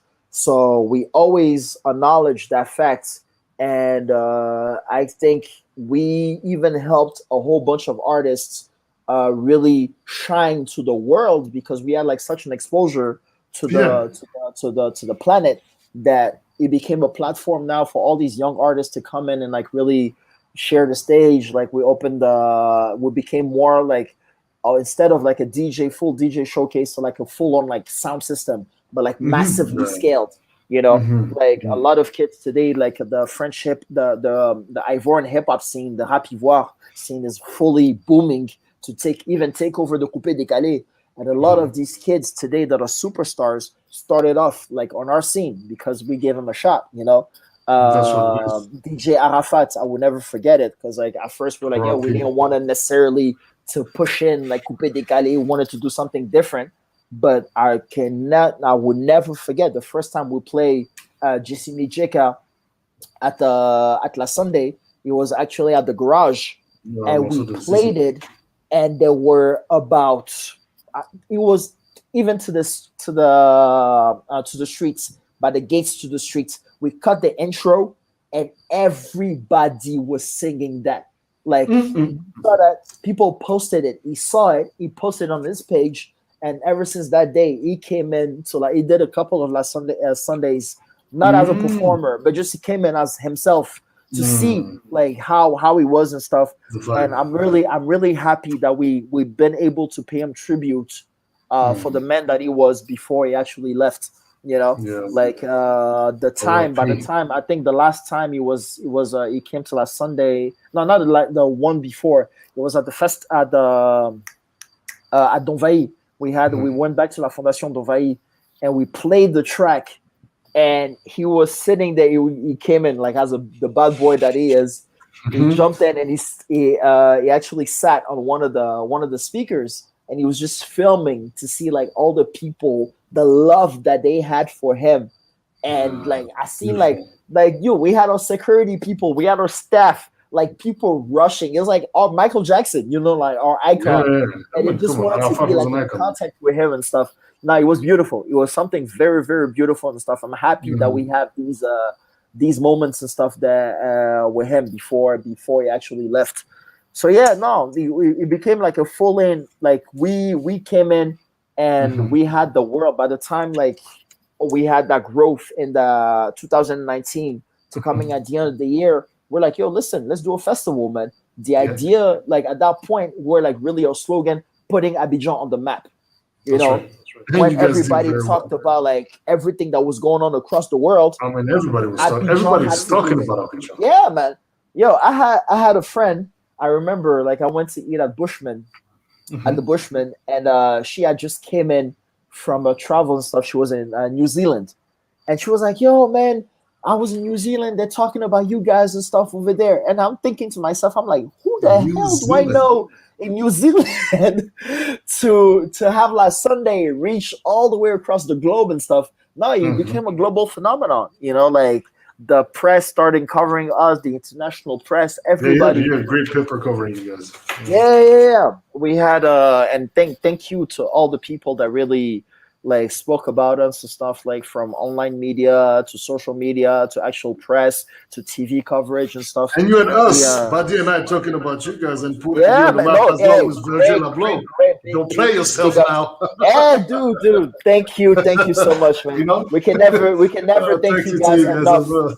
We can never thank you guys enough. No, especially it's a family thing, man. Like Yeah, man. everybody that came in, that lived the experience, and that went into like testify, like we say. No, And like, it's an event that's worth it, man. When we saw this thing, we were like, "Yo, man, mm, this is just great for the continent." mhm, mhm, It's an interesting dynamic, mhm, and it's interesting how this Gen Z and Mm-hmm. a little older as well, but all Mm-hmm. this mixture of generations, as Exactly. you say, come as you are, right? And Mm-hmm.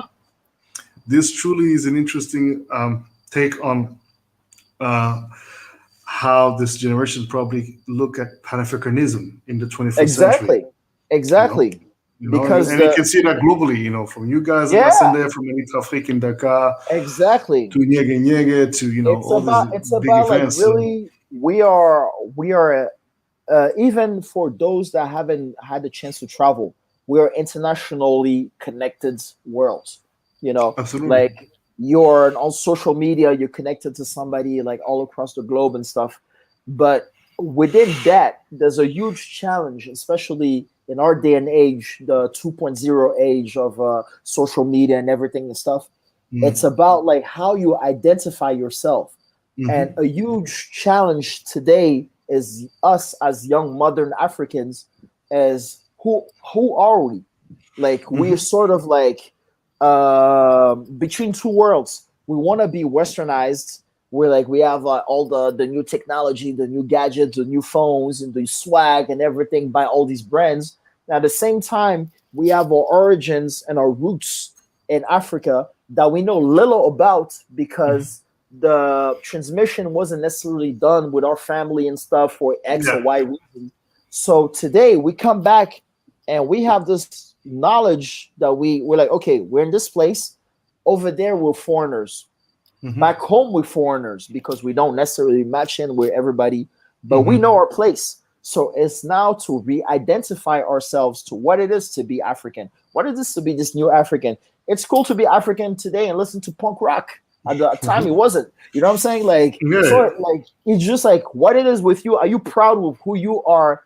And never be ashamed of who you are. You're gay, you're lesbian, like you're whatever and stuff like that. But you know who you are, like a knowledge of self and a pride of self, which is Mm-hmm. something that's Mm-hmm. manifesting like all across the diaspora, like all across the world, you know. Absolutely. And one thing that we had like was that, and like we really pushed that forward. And all these kids that never had a place of expression, a platform to be themselves and stuff, they recognized immediately themselves with us, and they were like, Mm. and they came in and they pushed in the movement. Like when I Right see on. people like today that at first were like just random clients and stuff of the movement, today they're part of the family.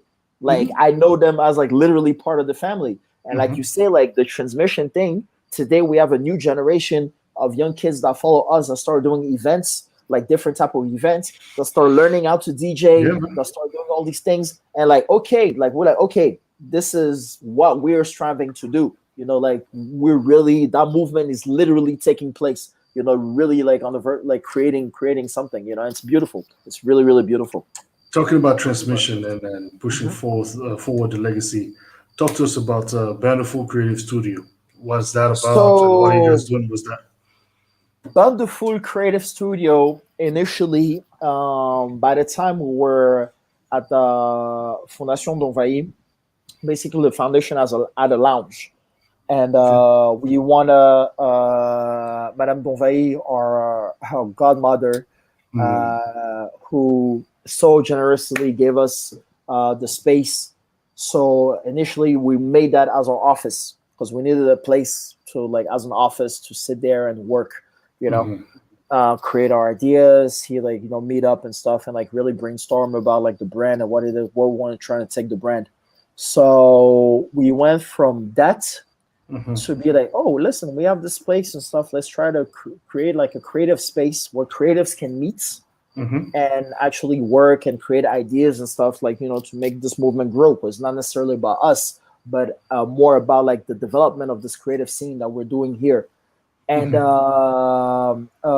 eventually, it turned into a restaurant. Interesting. one one of our many ventures, we turned it into a restaurant because we're like, okay, you know what? Let's try to. We had opened a bar the day at the clubhouse because Mm-hmm. we're like, oh, we had the clubhouse. We always kept our affinity with a few spaces where we had what we did last Sunday, and we're like, yo, no, let's open a bar, man. So we opened this bar at the clubhouse called Bazaar, Mhm. And then we had the space at the Fondation d'Envahir, and we're like, yo, let's do a restaurant there, because by the time Bazaar was really opening up, Mhm. like people like our crowds, not like our age, let's say, basically, Mhm. Mhm. like mid 20s, early 30s and stuff, like young parents. They didn't want to necessarily mingle with the young crowd, with the younger crowd. So Yeah. they needed a Mhm. place for themselves, even an older crowd that we knew and stuff. So we're like, okay, we're gonna open a restaurant for them where they can Mhm. go, a restaurant lounge where they can hang out, like a small older scale, and we have bazaar for the young crowd. So we had split literally the Sunday crowd into two. All Yeah. right. Interesting. And then eventually it became a lot to handle. Two of our Can members imagine. became parents, Faisal and Mm. Aziz, and Oh, congratulations. the responsibility of family life and personal life and handle business and stuff became like too much to handle. They got So, busy during these last Sunday events. hey, they we did, they were man. busy. Those are some last Sunday babies. Those are the heirs to the throne, the new You generation. know? Man. In 18 or so years, they're gonna It's be one the of ones them hot nice men, taking and you see over. them booties, you're like, oh my god, No, let no, me it's just not that, come man. in. Let's not say that. No, they had the long time Ah, shorties and yeah, the okay, long. okay, okay, good, okay. So respect to the ladies, respect. So one of those things. Huh? Okay, cool. These were real Legit, relationships, it's like a long legit, time, legit. Okay, yeah, way yeah, yeah. before last Sunday. Okay, good. We apologize So to the yeah, ladies. Huh? so It's then out of ignorance that that I made that comment. I oh beg. man, no worries, man. Because yeah, it's legendary known that the finest women in Abidjan are at last Sunday. Everybody knows that. Big up to One must Jibril Sisse, recognize. Cheba, who came in at the last Cheba. Sunday. And at one point, Cheba even said, he was like, yo, guys, you guys have like a lot of shorties at last Sunday. I'm like, hey, man, the ladies don't come here to play, man. Hey, they will So come it's with a full known, you know. manifesto. You have to be focused when you come over there. 100%.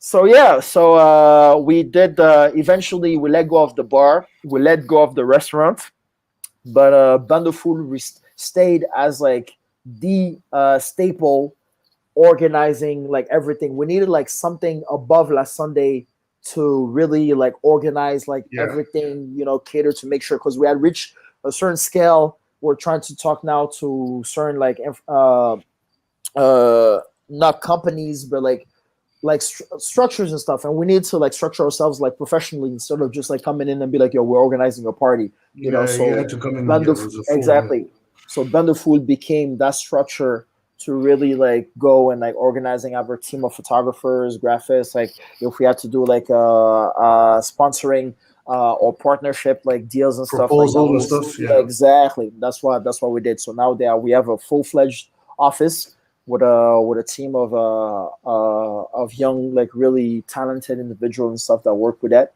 The whole like the full fledged behind the scenes of La Sunday. We're big up to them. Aziz is piloting that, and yeah, so that's how Wonderful Creative Studio became to be. All right, And man. on the side, yeah, La Sunday now So you from guys their are paying little. taxes now. You have to, man. You have no choice because you have to declare everything. You have to declare your finances. You have Yeah. to because you have like as every country, the copyrights, the copyright office that Yes, comes sir. in. Oh, these guys, man, they don't play. They don't. Mhm.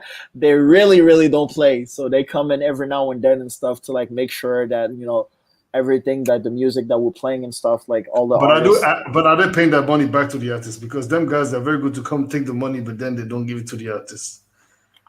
Let's actually. I pledge the fifth. I'm gonna say the no comment part to, All right. to that. I But mean, we know as professionals this is how that bullshit, works. man. And You that's one know. of the things that they do on the continent, especially in the francophone side, where Hmm. they come, they take the money, they charge these big Hmm. bucks, Exactly. and then y'all pay, and then us, the artists, we don't see that money. And it's like, because It's really unfortunate. these systems are made in such a way that you're never gonna see the money unless like you maybe like Exactly. Exactly. Mayway or Magic System. Yeah. Eventually, those guys get paid. Yeah, But because otherwise, they reach a certain scale. But like I mean, mm, like it's really unfortunate that we have to wait till like what we are in our late in our careers to start like catching the dividends of our work, you know, like. And that's the thing like that I think it's missing, like with everything coming to place and the whole creative with a big C aspects of the industry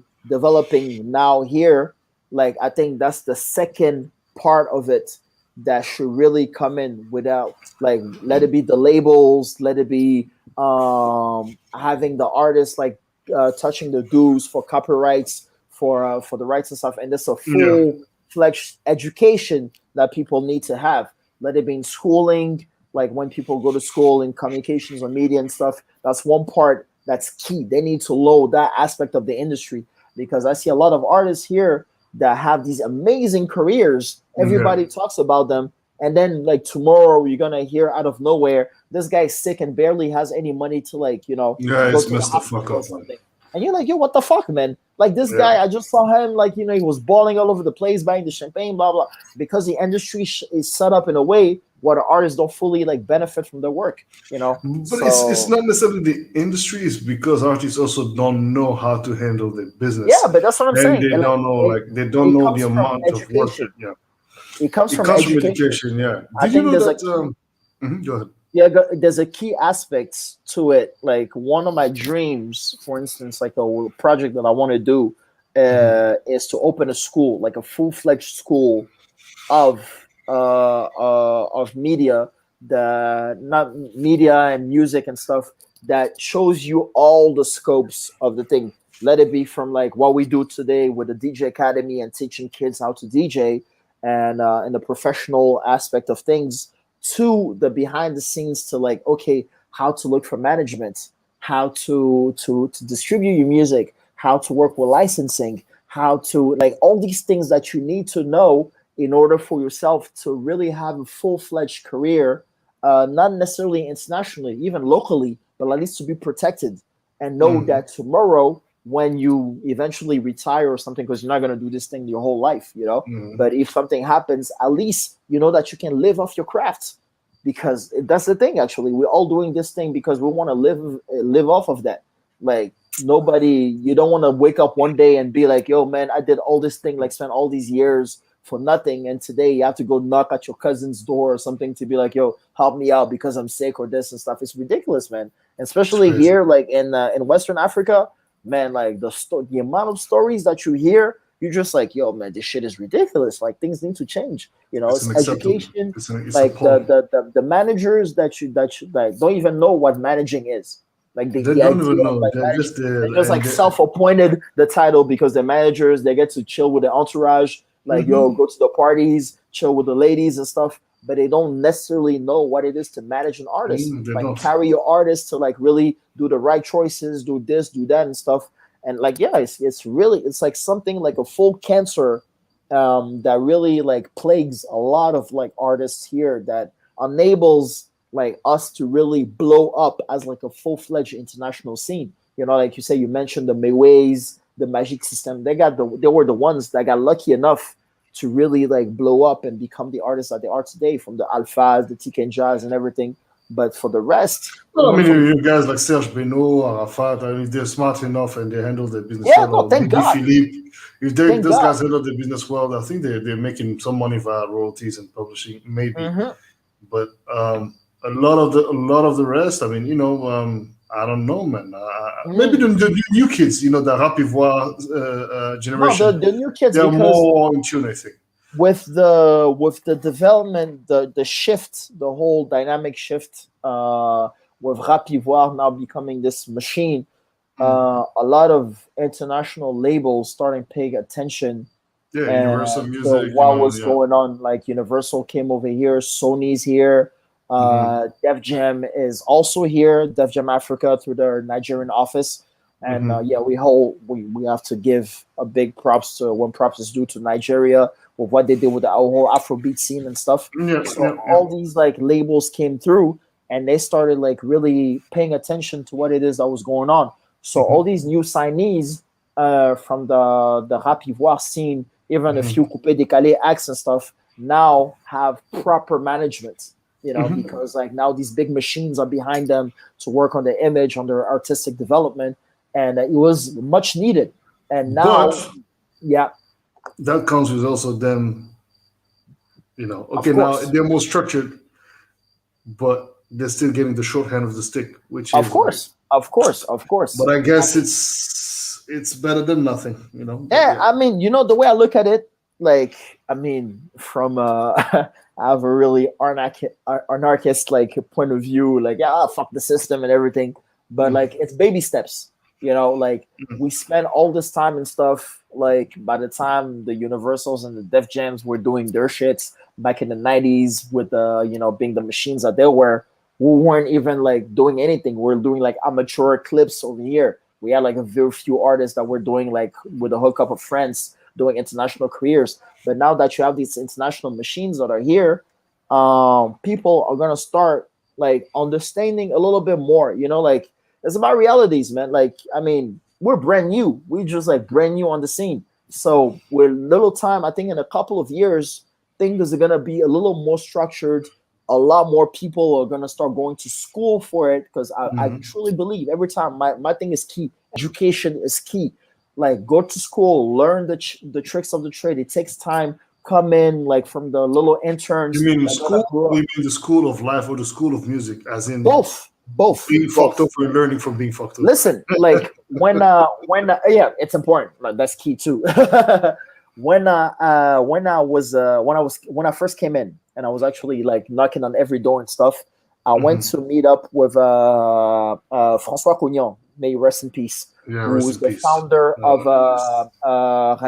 Radio Jam, Mhm. and a huge figure in the Ivorian This man, he West Africa as a legend, whole, man. West This Africa, man was a like legend. Yeah, legend, yeah, legend, yeah, legend, yeah. legend, François full Cognon. fledged. He was like the Quincy Jones of Africa, West Exact. Africa. Thank you. Thank you. Thank you. Yeah, You have to put respect when it's due, man. Literally, it was the Quincy Jones of Cote d'Ivoire. So yeah. I go in his office. I have a chance. Like, no, I'm not even go to his office. Let's not fuck it up. Like, I had a chance, like in a lifetime, to go like see him and stuff, like to try to Mhm. land a job at a time when I was looking for something to do in the industry. And I go in, and again, me as like the the dickhead American, like I walk in, oh, I'm from the States, like, I'm gonna go see like Francois Cognon, he wants to see me, blah blah blah. I land in his office and he tells me something like, honestly, not even my parents like ever spoke to me like that. Like he literally like boom, I come in, hey sir, how you doing? My name is like shut up. Like literally, that's how he greeted me. He was like, shut up, I'm speaking, you listen. I was like, yo, so I sit back and I'm Yeah. like, like a dog, like when you yell on your dog and like the ears are down and like the tail and stuff. It's that And I'm like, alpha I'm energy like, for you. yo, okay. So I say we're in this room. He has like all these awards on the floor and stuff. And he starts talking and stuff. He's like, yo, explaining to me the trick, like everything about like his home background and stuff.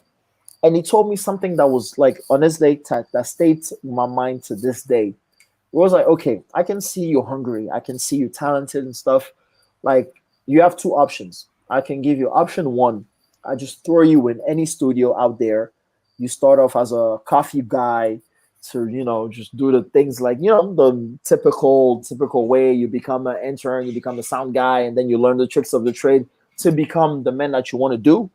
Or option number two, you get educated, you go to school, like you learn, because there are school, thank god there's schooling for it today. You learn the tricks of the trade of the industry.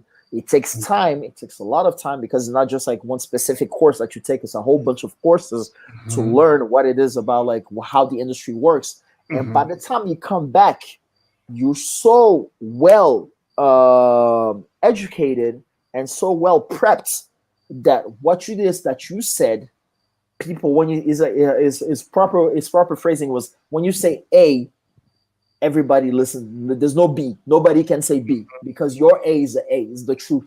You know. Mhm. Yeah. And I sat back and I was like, man, that's not bullshit, man. Like, yeah, I ain't got time for that. I left school because of that, man. Like, I wanna learn. Like, I wanna be out there. I wanna be in the middle of the action. Mm. But later, like, it's today that I sit back and think about his words. Like, still they ring in my head and stuff. And I was like, he was right. if a lot of people actually took in there, and a lot of families actually believed in the dreams of their kids and be like, you know what, yeah, go to music school, like we're gonna push you through, like go through that, like do that, like it's not like you suck in school, it's just like you're doing the wrong schooling, like go through that, get your schooling, get your diploma. I swear to you that we wouldn't even, like, this discussion will be completely different, because like the content will be like chock full of people, like decision makers, like people doing the things, like what we're saying, like about like managers and like artists don't even know how to, like it wouldn't be the same discussion at all, so I truly with like the full like depth of my soul believe that the education, like today all these kids, they go to school, they want to get to 9 to 5, they want to work in the offices, they want to do all these things, but all that is saturated, man. Like you go there, well, okay, you get the security of the of the government money, like you said, for life, you have your pension, you have your stuff, but dude, like when you could create so much more if like the government were like, you know what, we're gonna start subventioning like music schools, we're gonna start subventioning like all like art schools and stuff like that. Like it's all these things that contribute into the identity of your country, of your society as a whole, and you have like all these talented kids that just looking for that and they don't have the chance. A few of them thankfully have, like, they get scholarships, they go study abroad, but because they know that when they're gonna go back home, they don't even have a market to explain that they express their art. What do? They stay abroad. They're gonna marry a white lady, they're gonna start their families, well, they do their career. Every now and then they're gonna come back because the government loves that. They're big names now in the internationally. Oh man, yeah, we have the honor of receiving this guy. Yo, the son of the country, the blah blah blah blah blah blah blah. Like that whole bullshit talk. When this whole time you could have pushed the kid from the get-go. If you really believed in him and stuff, it would have been like really a joker to use. You know what I'm saying? And that's what I'm saying. Like we really need to restructure ourselves, like in the leadership side of things, like really 100% invest in your culture, invest in your arts, invest in your music. Like don't just let these big structures, thank God they're here, like thank God, because artists are eating now properly and stuff, even though they still get fucked in the deals, but at least they're eating. No. For sure. Hey, of course. No, we know, you know what I'm saying. Of course, they're But making like, the money. But I mean, instead, like of them waiting for all these structures to come what it in, is? like develop something like locally. I'll tell you what I think. I mean, I think it's great, cool, but I think unfortunately we are. I'm going to be a bit extreme in what I'm going to say right now, but this is a new form of exploiting our resources. Of course. A lot of these major labels, are trying. I mean, they're trying to grasp the very intricate details of how our continent functions, how our culture is. So they have these CEOs who are like, guys who come from, the continent, etc., etc. But they don't necessarily. You see, the thing is that there's an interesting disconnect that happens whenever some of our sisters and brothers go through when they start reaching these levels of becoming CEOs or director general or big A&Rs. Because of the status they start disconnecting. Not all of them, but a lot of them disconnect. Whereas, and you don't necessarily see that in this side of the world, in Europe or in the States, where it's like, there's actually it's important for you as an A&R or as a, label owner or whatever to just be in the know, to be connected you have to be connected with the underground and with the new trends, with the new movements. Whereas in Africa, it's like, they're going to come to us because, we are those big structures, we are these big levels, and they all want to be with us. But the truth is that, ultimately, when people have learned and they've learned the hard way, they will realize that, well, you know what, we probably garnered enough knowledge to now try to do it ourselves on our own terms and ourselves. And I think, but unfortunately, this is oh well. Anyway, it's good. Let's just put it this way. Yeah, I mean, like the way I look at it, like we I would come understand. at it from Like a different perspective. I completely get, like I completely get where you're coming from, and I share it also. I share that view also, like really really deeply. But I look at it, I'm like already like I don't even know how to word it, but like I take it in strides. You know, today, like my perspective of things, like before I was really radical about things. I was like, yo, man, this shit is never gonna happen. Like, yo, these guys are doing these things and stuff. But today I'm like, okay, it's not the best, But but it's better than it's nothing. some exactly. And it's Yeah, gonna lead let's to commend it. something. Let's It's commend it. gonna Let's lead commend to it. something because No, let's commend like it. It's good. it's for us now, especially the artists, into it to understand the tips and tricks and stuff, you know, like educate themselves. That's why I always come back to that. Like really learn how like the thing works and stuff, and after themselves help out. You know, be like, yo, listen, okay, now I think we need to start doing things on our own. We need to start like, okay, developing like, okay, streaming is becoming big. Yo, let's do like our own like streaming qualities. Let's develop our own A&R to develop our Mm, artists and stuff like that. mm. You know, and I think I truly, truly believe that like with the correct mindsets, and it is starting to, because I see that like even every day daily with like the interaction that I have with people and stuff, that is Mhm. starting to trickle, you know. Yeah, of And we need course. to push that and stuff, and eventually like that what it is that we believe, both of us, is gonna happen. Like I truly believe that. We have Tangle Beats in the building. What it do, Dingri? Tengal! Tingri, c'est comment, frère? Yes, sir. Dingri, Dingri. An incredible vibe this weekend at Jardin des Den. Big up to Guillaume. Yeah, It man. I was saw the videos he really, really, posted in the really, really stories. dope. Very, very, very super dope, man. Big up, big up, big up, bro. Right, family. We're coming to an end for this show. I know you got things to do, brother Charles. You're a Hey, busy man. dude, So no, my schedule is clear for you today. We can are spend you all good? night talking, All right, all man. right. Okay, cool. It's always a pleasure linking up with you, man. Like Yeah, man.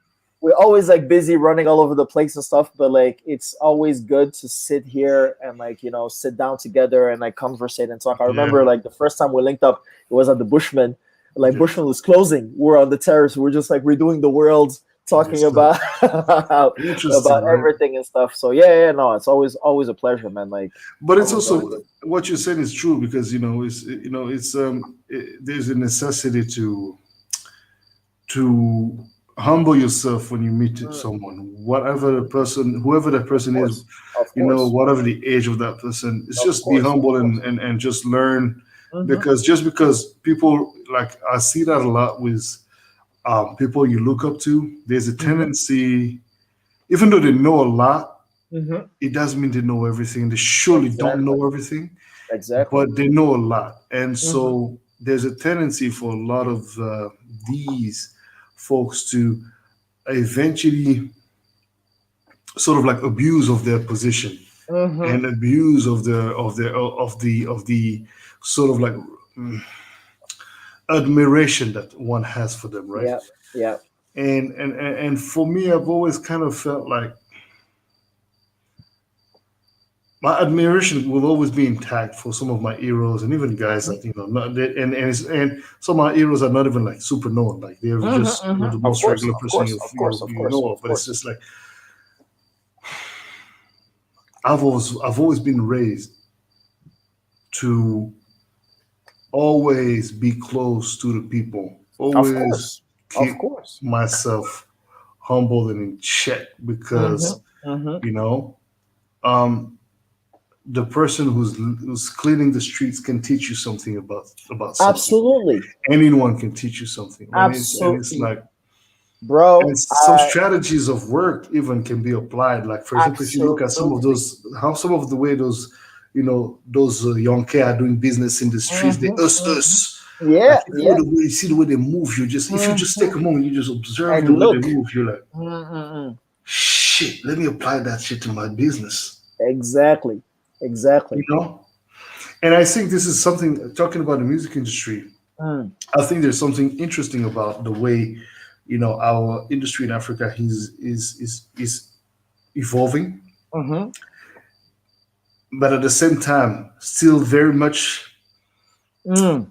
holding on to its it's a good and not a good thing at the same time, but Mm-hmm, mm-hmm.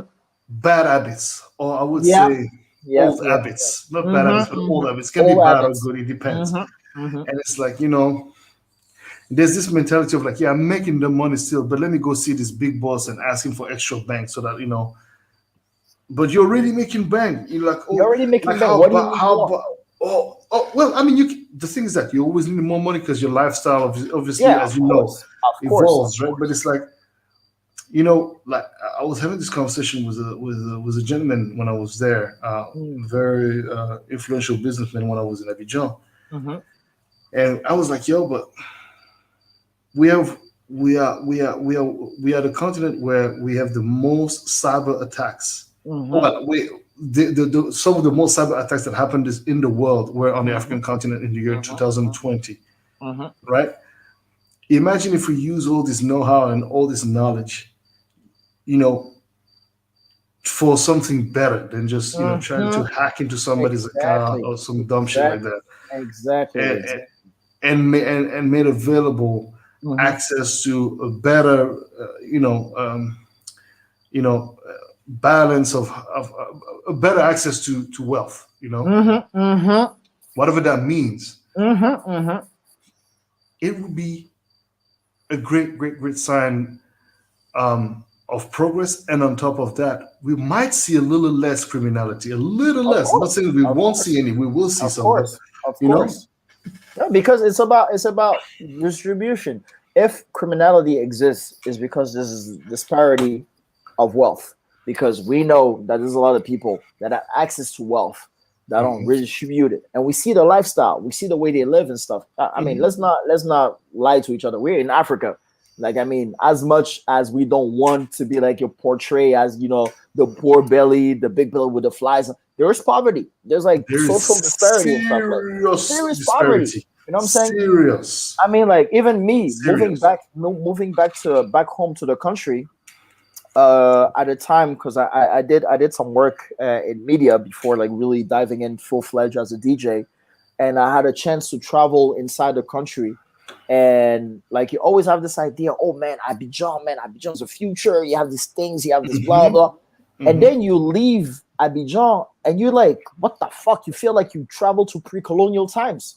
Like you have places like where people don't have electricity, they don't have water, there's no schooling, you can't get sick. Like for instance, like to this day, like I've been living in Abidjan for 10 years. I'm Hmm. not scared of anything. Like I've pretty much seen everything and stuff. The only thing that I'm truly, truly scared of is being like really sick, like majorly sick, and having to like go to the hospital or go into things and stuff. That's what truly scares me here.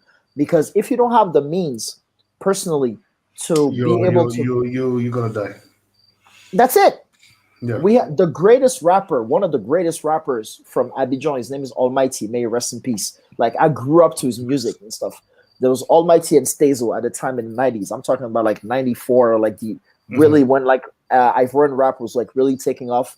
They had like a legendary clash at the battle at the Hotel Ivoire at the time, Hmm. and this guy was a legend.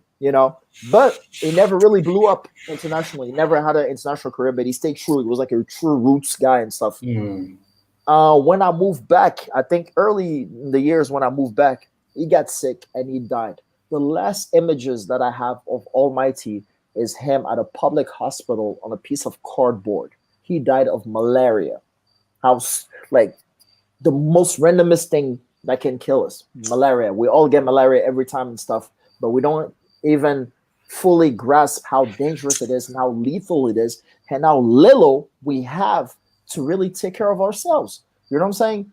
And I'm like, yo, this guy that was like one of my idols and stuff died on a piece of cardboard because he didn't have the means to go to the hospital to treat himself You because see, of that this is disparity. where this is where I'm telling you, this is where I have issues with some of our millionaires and Of billionaires course, of that we have course, on the continent, where they are of, very happy to spend of course. $50,000, $60,000 on bringing girls in a private jet, plus, actually, that's a minimum of $120,000 just to, but when it comes to really truly investing into infrastructures and making available a certain set Actually, you Just know what? basic, Or basic just coming necessities. together with people who can actually help build, you know, like a mutual, like a little something that can help Exactly. artists or creatives. Exactly. You Exactly. know, you don't even Exactly. have to do anything crazy. No, Like, just like a yo, simple thing. just a little simple thing. Malaria is killing somebody. It should not kill you anymore. It's And not in this possible. time and age, it In should not. 2021, 2021, it's still killing people, man. Like, Man, that it makes doesn't no even sense. talk about Angola. Like in Angola, I think last year there was this another scandal where this woman had I don't know if it was last, but anyway, some not so long ago, a woman Mhm. literally died trying to. She gave birth to a baby at the entrance of the hospital. Oh my God. See this thing? Together with the baby, they died. Mhm. It's, and we are here talking. Yeah, Africa is the future. Africa is now. No, my man, look. No, no, It's now man. for certain elite. It's now for Exact. certain It's very un elite. certain pan Exactly. de la C'est ça. diaspora et de la Exactement. société. Mais Exactement. ce n'est pas ce C'est pas pour trafic-là que tout les le gens monde. qui sont à côté de C'est la pas vie, hein. exactly. It's exactly that. Exactly that. So all Exactly. that shit is great. We don't want to see that Africa, but bro, that Africa still It's exists. real, So you man. may not want to see it. You may not want the media to talk about it. But what are you doing about changing that thing? Thank you. Thank you. Thank you. You just said it all, man. Thank you. Exactly. Oh, I'm talking, and what am I doing? Oh, I'm not doing anything because you know what? I don't have the capacity to do anything, at Yeah. least not financially. But what I Mhm. can do is try to sit down with some of my guys that I know have Mhm. bank and see, like, yo, Mhm. what about you do this? But like a lot of the people, they're disenchanted, man. They're just like, yo, why the fuck am Mhm. I? Yeah, I have all this money, but I'm Mhm. gonna the same person I'm gonna help is gonna backstab me because the Mhm. system is also built as this thing Mhm. where it's like it's inside some people. Even if you help the person out, they'll still steal. They'll steal the Always. money whenever given the Always. opportunity. Or Mhm. they'll do you wrong whenever. And I'm like, yeah, but it's. Mhm. I'm like, he's like, yo, it's a reality, and we're not It's a talking about like reality. this is not no white people saying this. Is that yo, Mm. very African Mhm. brothers and sisters talking about real experiences that they're having. They're like, yo, Mhm. we help. Like, yo, I have this person that works at my in my business. Mhm. I literally saved that person's child, and the next thing I Mhm. knew, that person backstabbed me Mhm. and stole Always. money from the from the safe and this and that. When I actually entrusted that person with, and it's like, Because like okay, I think it's a full mindset that we need to restructure. You know, absolutely wrong. like We changed. honestly, Vetuste. like it's gonna sound kind of like really like completely like leftists like to say that, but it's really capitalism. Like for instance, like I say that when I was in Egypt, those three Yeah. years in Egypt literally changed my life. Hmm. Because of my dad's job again, like we had great opportunity. Our first house was in Giza by the pyramids. Okay. But it was an old house by the old ambassador, and he was like really like running to crumbs and stuff. So the government was nicely like appointed us a new house. There was a new area because Cairo was overpopulated. Cairo basically has a population of Ivory Coast, just to give you like in proportion. Like Ivory Coast were about like 24 million people. And that's Cairo. Cairo, just Cairo, and that's not even like the undeclared side of Cairo because there's more people. So when I used to go from school to home in Giza, because Giza is in old Cairo, you used to like walk around and through like old neighborhoods. You driving around and the government officiated car and stuff. And then you look around and then you see like somebody like pushing a donkey, like driving a donkey and stuff. And you're just like, wait, what? You know? And then we moved to New Cairo, which is like this area, like you said, like for the elite and stuff. And we lived there. Like we had like Omar Sharif as a neighbor, like Lamborghinis, like like really bougie fucking compound and stuff. And one time I go grocery shopping with one of the boys I was working at the house. He was relatively my age, who was becoming a friend of mine. So I was like, "Yo, we're going grocery shopping." We had the grocery shopping inside the compound, but he was like, "No, no, we're not going there. We're going somewhere else." And I'm like, "Yo, I don't know any other grocery shopping in the compound." He's like, "No, trust me, let's go." So we walk in. The compound is surrounded by like a gated wall, and there's like a small entrance where basically like all the workers at the house which are Come mostly in. Sudanese, Nigerians, and stuff, Mhm. go in and like go work, and they live in the neighborhood behind the compound. Mhm. So you have this huge meat like wall, and then you have this small opening, and you go in, and you just like literally like I'd never seen a transition like that in my life.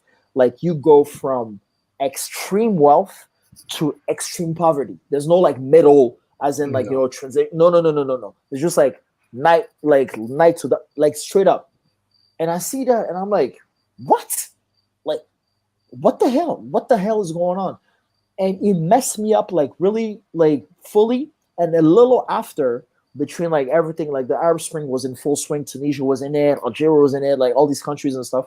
And how we came to Egypt was so like it, I'm not gonna say stupid, but it seems so benign because you wouldn't even think about it. Mhm. Just raise the price of bread by 10 cents, just 10 cents. They raised the price of bread. There was a man in Hain Sukna who went and like poured petrol on himself and lit himself on fire. Literally, he just whoom. That's how the whole thing started. And everybody, oh, if this guy does it, that means the system is boom, boom, boom. Before you know it, Ain was on fire, the Suez was on fire, everything, boom, and then that's how the whole Tahrir movement started. Twitter lit up, everybody, yo, we need to protest, we need to do this and stuff, and everybody was in the streets. But that movement, for one moment, because the revolution fell, but that's another talk, because like so Mhm. like geopolitics and stuff. Yeah, yeah. But in that movement, everybody was united to a common goal as to our society cannot work like this. It Yeah, it's doesn't make impossible. sense. You know what I'm saying? And at the time when I was there, like because of my background and my dad's job and everything, I had access to a lot of things Yeah, that yeah. the You normal were you Egyptian dabbling in different waters. Yeah. exactly couldn't necessarily see. And my take of it was what was that, yo, look at this place, the biggest shopping malls. You got the McDonald's, you got the Burger Kings, the movies, the blah, the Ferraris, the parties, international DJs coming in, and all these things and stuff. Capitalism. But at the same time, you go in and you tie into this Western world, and you're all bling bling, Gucci down and everything and stuff. But you forget who you are. You forget like how your brother from within even the same family lives, just because this guy doesn't know the world that you got lucky to know.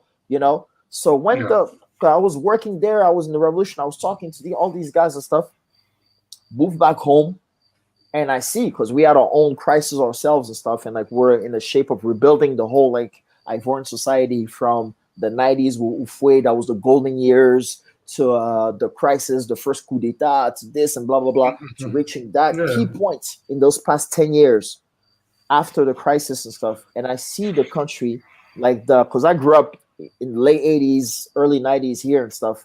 I come back in the 2010s, late 2010s and stuff, and I see this country.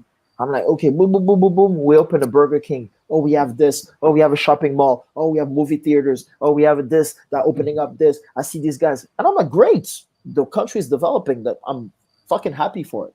But trickle down for everybody. Is it developing for everybody? Or is it just developing for a select few who make it seem as in like this place is a paradise when the rest of the country is in shit, you That's know? exactly what it is, and that's And exactly what the problem is.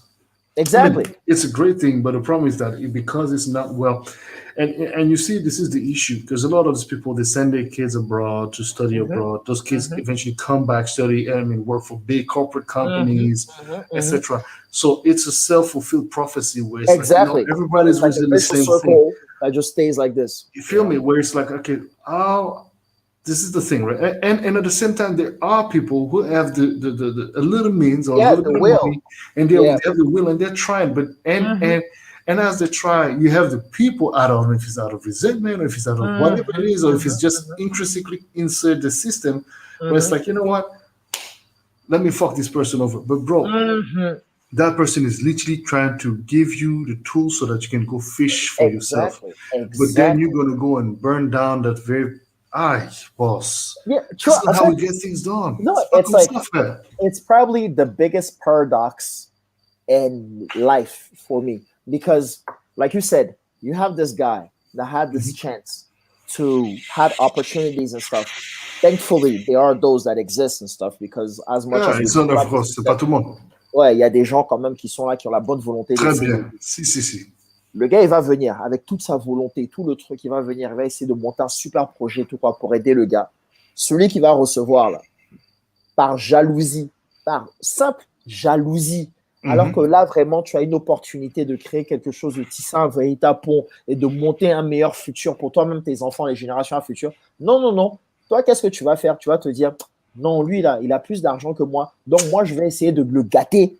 Et puis, and we just spiral down like this. I'm like, even that conversation about like, oh, white people, this, I said, hey, first of all, it's not all white people come with this mentality to fuck exactly, shit over. There's some white people that really exactly. have good intentions That have that the, are not trying to come and appropriate exactly. anything. They just genuinely want to be part of the solution. They're But not trying even, to like, be the white especially that, savior. They're just trying to help. Stop fucking diabolizing everybody. exactly, Like exactly, fuck, man. man. Not if it's like, Exactly. oh, we are not perfect. We are not perfect. We are Nobody far from it. is. Nobody is. So Nobody please, is. whoever is willing to be part of the solution should be Mhm, welcomed. And when they try mhm. to, act up, keep them in check. But Exactly.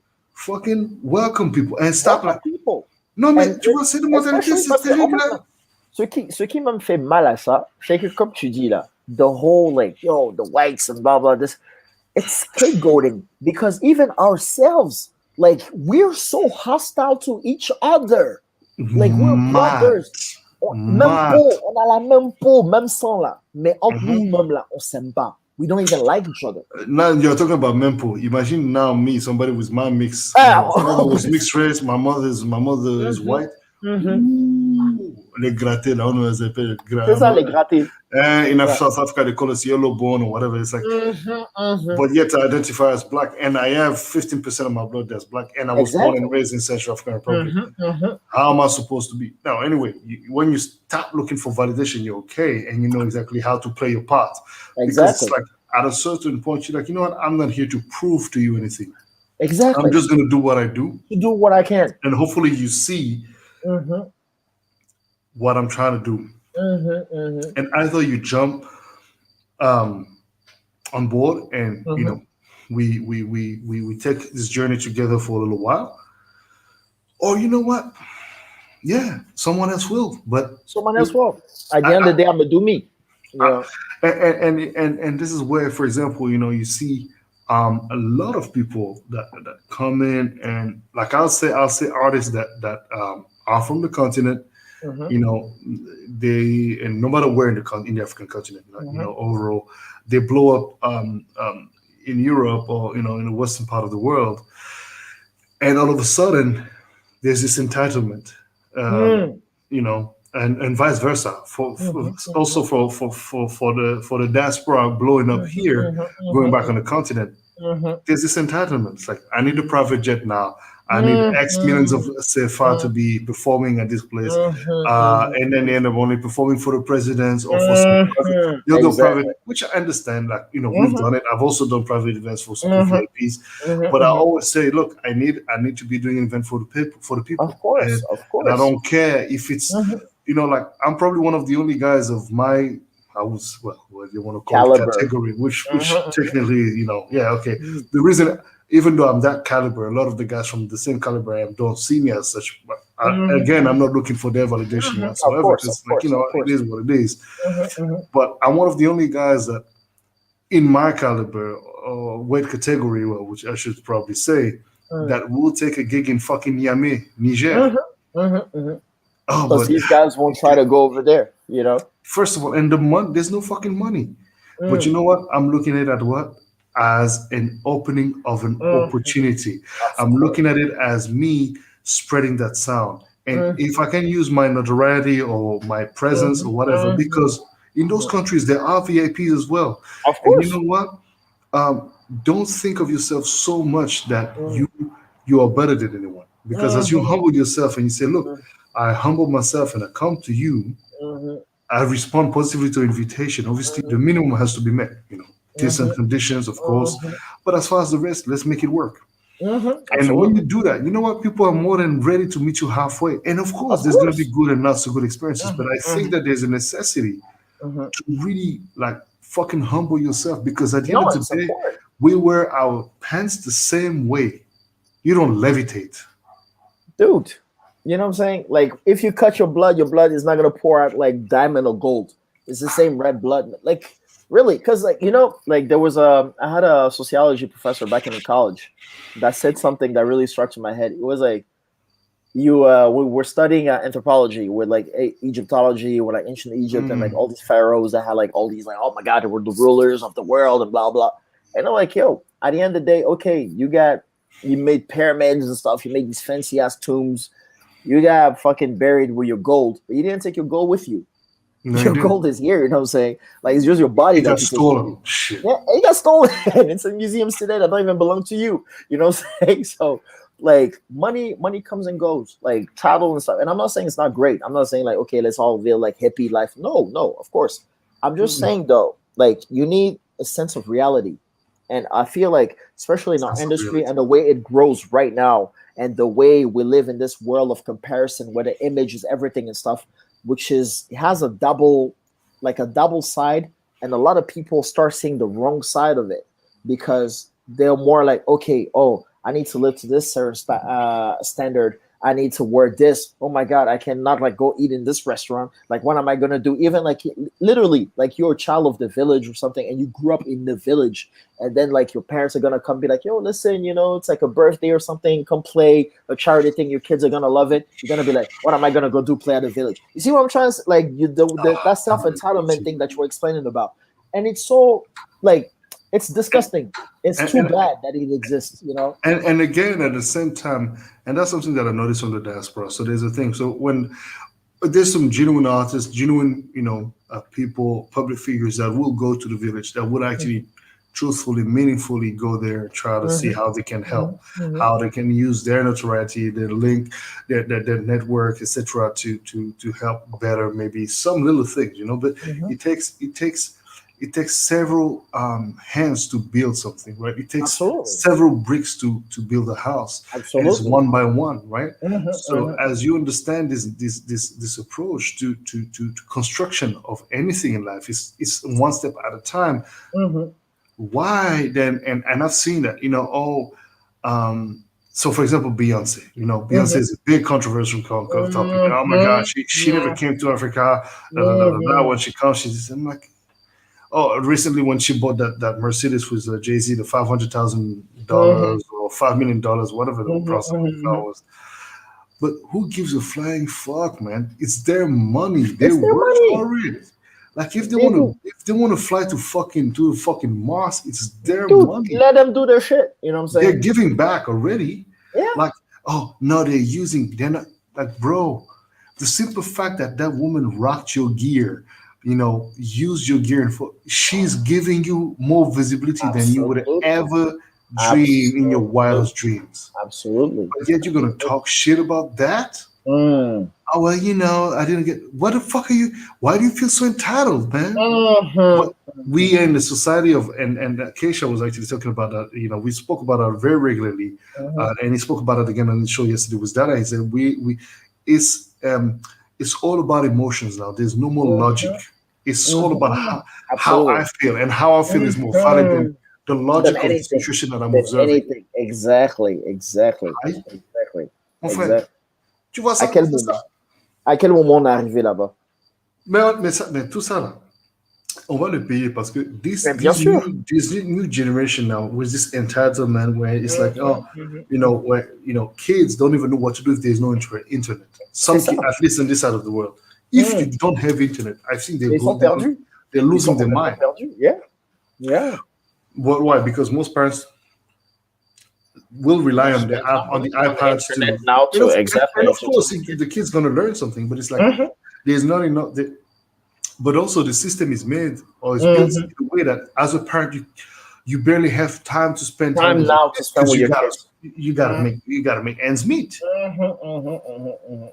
So one of my friend, she was like, "Yo, I'm going to vacation and I'll come back broke." And I was like, and she's like, "I'm getting paid monthly. Mhm, I got a salary, mhm, and I'm able to save a little bit, but and I didn't spend nothing special. Just I was there with mhm, my son, and I was like, mhm. that's the system, man. That's It's the way it's the system is, man. and then you know But we're going deep now. But how Yeah. it goes, man. And it's cool, whatever. At the end of the day, I've made absolute pieces that there's certain things I don't speak about because I just Hmm. think that it's not for the public. No, of It's not to course. be spread out there, but I think Mhm. that we all know that, between the lines, there's a lot to be read. Of course, And, of course. And you that's the know, thing. Like, it's. I mean, of course, we're not gonna solve like all the issues on the world, and like you said, like nobody's perfect. The way I look at it is just try to find the right balance. You know, like nobody's gonna say no to opportunity in this life right now. I know Like, people who said no to opportunities, my man. yeah, uh, There are, bro. There are some yeah, people who are saying no to opportunities. Je te ah, jure, okay. frère. Je Respect, te respect, jure. respect to them. Parce I que, don't know if you say respect to them because that's dumb as fuck to me, though. hey But man, anyway, today with everything that the way the world is, if you have the opportunity, like hardly people will pass to that. You know, at the same time, with everything that comes in with that, like all the rewards and advantages and stuff, it's that's the thing because like that same discussion, I have this discussion really like regularly with a lot of people and stuff, and every time it comes back to the same thing, and I find it funny because it feels like we all became somehow um greedy. It's like, but it's their money, they're allowed to do whatever the fuck they want. I'm like, okay, fair enough. I'm not saying true. like you get your money, become Mother Teresa, and like give it all away and stuff. No, but I'm saying Mm-mm. just find a balance. Of course. Find just a just middle But where brother, don't like forget that some of these people, they don't always do everything public. Donc, il y a des choses que toi, tu ah, penses que la c'est personne ne ça fait en pas, or que fait. la personne fait en La secret. personne fait. Et And plus that's même the que thing. toi-même qui es en train de la critiquer, en fait. C'est ça le truc. Because Tu this le is the fais. thing. That's why for me, I don't open my mouth to talk Mhm, bad on somebody because myself, I am not doing what I'm talking about. C'est ça. All I can do as a Central African and as an African man, Central African in particular, but as an African man, is Mhm, to do my best to honor the continent and c'est honor ça. C'est ça. um, the legacy that was bestowed Mhm, upon me mhm, mhm, mhm, by truly being true to mhm, what my father, my grandfather did for our mhm, people mhm, and for mhm, anyone that they touched the lives of, mhm, mhm, as in trying to really be there to help, trying to mhm, support in whatever shape or form they could. mhm, So if mhm, this conversation that you and I are having mhm. can impact somebody's life on Of the course, continent or elsewhere, dude. really We don't want great. it. We want it, man. You know, that's the key. Until there's enough money to be saying, okay, now let's go and invest into this, into that. But the Mhm, problematic is that even when you have the financial resources to mhm, do these things, it seems like because people have and this is deeply ingrained, I would even say in our DNA, mhm, the scarcity, the poverty, the experience of despair is so deep mhm. that sometimes your belly is too empty to see To see what's in front of you. what's in front of you. All you need is Mhm, just that immediate reward, which is, I mhm, beg, mhm, all of that shit is great. mhm. Where is the money Right, now? Now right now, right now. on peut avoir la conversation avec un gars, le gars va te comprendre, il va se dire, oui, oui, oui. C'est À la fin de la bien. conversation, il dit, Ça, c'est bien. Mais pour maintenant, là, c'est l'installer, comment? on vient payer, il faut me gérer un petit truc là, j'ai besoin de prendre un taxi. Et puis tu dis, fuck, we just literally spoke about. And you're like, but it's cool. You don't even say anything. You just, Mm. dig into Tu your mets le pocket truc. and you give that Tu little donnes. something. And it's like, cool. C'est ça. And eventually, that conversation, the more you have it, it's planting a seed. And that seed, whether you want it or not, is gonna start, bearing fruits. Exactly. And I Exactly. seen it was one of my, childhood friend, and it's like Mm. it's amazing, and yeah, he's probably struggling, but he's in the States now. He's in Texas, Mhm. and he managed. Like this guy's life is, yeah. If I was, what I think I'm going to do a show with him one day, just so that he can Mm. You share can his tell his life, story. Yeah, yeah, because yeah. yo, man, this guy's life from the day we were kids, Mhm. the day we met as kids until now, as a grown man that he is, has been, bro. When I say nothing but fucking challenges, survivor. Mm, mm, He's mm. one of my friends, my childhood friends, that I have the most respect Respect for for it. because Yeah, absolutely. my Because man, he hung in there. he was an orphan at a very early age. Both parents passed on. Um, Man, everything that he managed to do until this day, je lui tire mon chapeau. Je dis, frère, tu sais, Dieu ne dort pas. God Ça, c'est never clair. sleeps. Ça, c'est clair. There's something great for you that's coming. You just don't know. We don't know when, but there's a reason why it takes some of us on a certain path of pain and struggle. You just gotta have faith. You just gotta have vision. Exactly. Amen to that. Amen to that. And that's why a lot of people, when they see the bling, they don't see all the work and the despair and the moments where you just wanted to give up, just like what you said. You're like, yo, I just stole my computer. I just lost my dad. I mean, like, what the fuck, man? What am I doing this for? Let me just go. Let me just fall back in the ranks and just do what I need to be doing. And then here we are. Your true destiny, your true calling has actually had the last word. And so we're like, yo, just go. And now here you go. You guys have last Sunday. You guys have built this thing for yourself, but also for others, because even though you may not necessarily be putting money in those kids' pocket, you're giving them an experience that they would have to probably had to travel abroad to see not even half or a quarter of that. But now they have relatability because it's happening on their ground, in their city, on their soil, with their own people. And it's like, it's like, how is that not inspiring? It's got to be inspiring. It's got to be giving them the fuel and the energy. With young creatives like young Nushi and all these young creatives, and like ils vont dans les tu sais tous les ce qui est impressionnant, c'est tout ce qu'on appelle on appelle ça les friperies, les balles, quoi. Les friperies et tout, ouais. Ouais, but that's my mother used to dress us out of friperies, man. Exactly. Et tu vois, en fait, c'est marrant how like it became full circle from like us that had like a certain upbringing and stuff. Not that we were poor, not that we were super rich either, but our parents were humble enough to be able to make us like understand the realities of life. Donc on est tous passés par porter des friperies, tu vois. Sans honte, hein. And good stuff, hein? Je te jure, man. Don't play with friperies, man. There's sometimes stuff are brand new, man. Tu trouvais de ces vrais trucs en friperie. Et qu'aujourd'hui, ça fasse le full circle pour se retrouver avec cette nouvelle génération qui se réapproprie le truc et qui le réadapte autrement. Like you mentioned Young Nushi. Dude, you're a legend. Young Nushi, since the beginning, man. Syncap also. No, these are... Yeah, man. There's a bunch of... We call them the plug. Because if you're looking for something, just ask them, and they'll find it.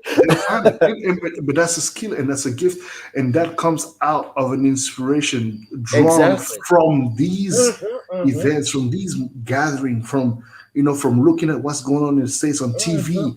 So this time spent being inspired by this culture from the African Americans or Black people in general, right? Doing what they do in the western part of the world, ils ont approprié ça, c'est-à-dire ils ont abidjanisé l'affaire, ils ont dakarisé l'affaire, ils ont kenyanisé l'affaire, c'est-à-dire que we appropriate it, and because we bring it back to our standards of elegance. C'est ça, en fait. C'est comment toi tu le définis, comment tu te l'appropries, parce que j'en parlais même tout à l'heure. On était au Bushman avec l'équipe et tout, quoi. On discutait, je sais plus de quoi on parlait exactement. Et puis on s'est dit qu'il y a eu un changement, like a paradigm shift in the way people looked at Africa. And a lot of it had to be with what's his name, that movie, Black Panther. Because Wakanda now, Wakanda now. Avec notamment the diaspora that actually lives there. I remember like back in college, my roommate's girlfriend was white, okay? My roommate is American Haitian. He's light skinned like you. And his girlfriend for the holidays that came from the Well family and stuff was traveling to Africa. Okay. So I was like, oh, great. You're going to Africa and stuff for the holidays. Like, great and stuff. Like, where are you going? She's like, yo, I'm going to Africa to see the animals. And I sat back and I got mad because I was like, you realize you can't go to the zoo to see the animals. Like, there are people that actually live there. And she's like, no, that's not what I mean. We're going to safari. It's not the same thing. And I'm like, again, you can go to the zoo. Like there are people that actually live there. Like tell me you go into a city or something, and then eventually, yeah, you want to go to safari, but don't just tell me you're going to travel all the way to Africa just to see the animals. But Like, that's what back in the days, that's what how most tu of vois, those non, white c'est people ça. were living. Et du coup, And it was normalized avec, then. non, non, tu vois, exactement. My what's it called? My roommate, we got into an altercation because he was like, yo, what the fuck, man? Like, leave my girl alone, like, what you on about and stuff. I was like, bah, on s'est pris la tête pour rien. Mais à la fin du film, je lui en veux même pas parce que c'est l'image de l'Afrique qu'on vendait. Tu vois ce que je veux dire? Because even him, unfortunately, as Asian American, he has a perspective. He Bien has a sûr. perspective of his own country. Because C'est ça. have you been to Port-au-Prince? Non, pas encore. Oof, my man. I felt at home in Port-au-Prince. Port-au-Prince is chaotic in such a massive, dramatic way. But I felt home. There was I was not bothered. Obviously, because we are street, you have that street sort of like adaptability, tu as la notion de mouvement, comment te positionner, mais I did not feel any particular ways. I was like, oh, that's cool. Tu sentais, tu That's my sentais chez environment. toi. I'm cool. Parce que I can handle this. ton côté africain a résonné avec leur côté africain. Et c'était authentique. Directement. Tu vois, c'était pas Mais faux. beaucoup, et comme tu as raison, comme tu as dit, c'est-à-dire que si lui, il vient d'une certaine élite, parce que tu sais, la couleur de peau là chez eux, ça Bien sûr, tient beaucoup. c'est ça, ça joue avec le truc. D'ailleurs, de manière générale, dans tous nos pays, c'est souvent ça. La peau la toujours la plus même chose, claire. c'est ça. Bien Okay, sûr. whatever, Bien it is what it is, But unfortunately, there's a sense of like, and obviously one extreme will attract another extreme. So obviously you're gonna have an extreme on one side, and then it's gonna make room for another. But eventually, it's very interesting how extremes eventually. There's a man. What's his name? Let me find his name. Quick. He's one of the most intelligent men in the world, man. This guy is something else, yo. What's his name? Ken Wilder. Yeah, that's Ken his Wilder, yeah. Okay. He's explaining how society functions. And he was explaining, so I'm paraphrasing, so I'm not going to be reading on point because I have to refresh my mind with what he was saying. But he was showing a diagram where extremes eventually always come back to meet each other. Of course. To form eventually, It's a duality.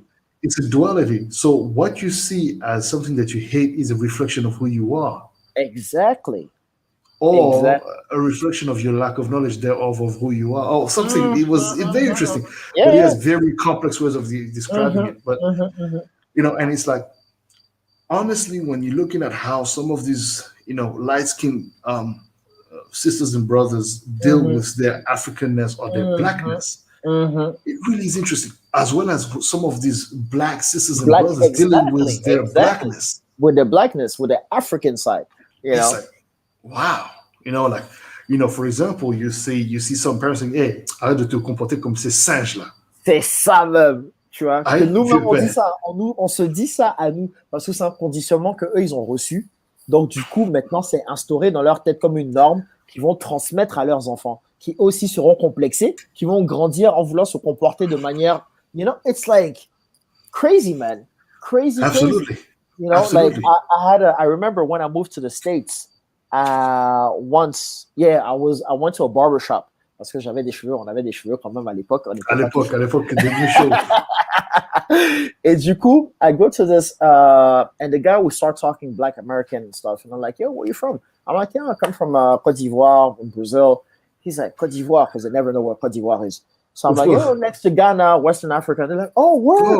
Word. You just said word because you're in Ghana. Otherwise, he doesn't know even where Ghana is. Everything else he doesn't know. So then he's like, yo, it was around Christmas. And he's like, yo, by the way, man, happy Kwanzaa. And I looked at him and I'm like, huh? And he's like, yeah, happy Kwanzaa. I'm like, bro, what the fuck is Kwanzaa, man? He's like, you African? He's like, yeah. He's like, you don't know Kwanzaa? I'm like, no. Like, he's like, come on, man, you're African, you have to know Kwanzaa. And then I found out that this diaspora over there, that from the slavery and everything and stuff, reassigned, because like usually in the States, especially in New York, because New York's like full of Jewish people, there's Hanukkah and stuff.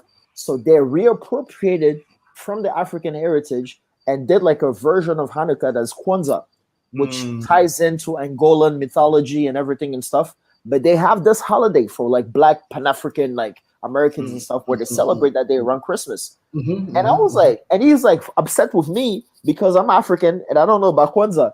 And I'm like, mhm. dude, parce que les gars sont déracinés en fait, tu vois. Complètement. De la même Mais il n'y a manière, pas que des. mais Parce que, c'est regarde, partout. frère, c'est C'est comme, it's partout, like some frère. of those brothers who are, or sisters for that matter, who are Mhm. all about, like, Nation Kemit, Otep, you know, Merci. for them, kids like me, guys like me, well, children, when mixed children, they are Mhm.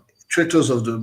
Donc, ça dit que tous les mariages mixtes, tous les machins, Mhm. ça doit être, Automatiquement, c'est c'est ça, dégagé, c'est de tu la vois. merde.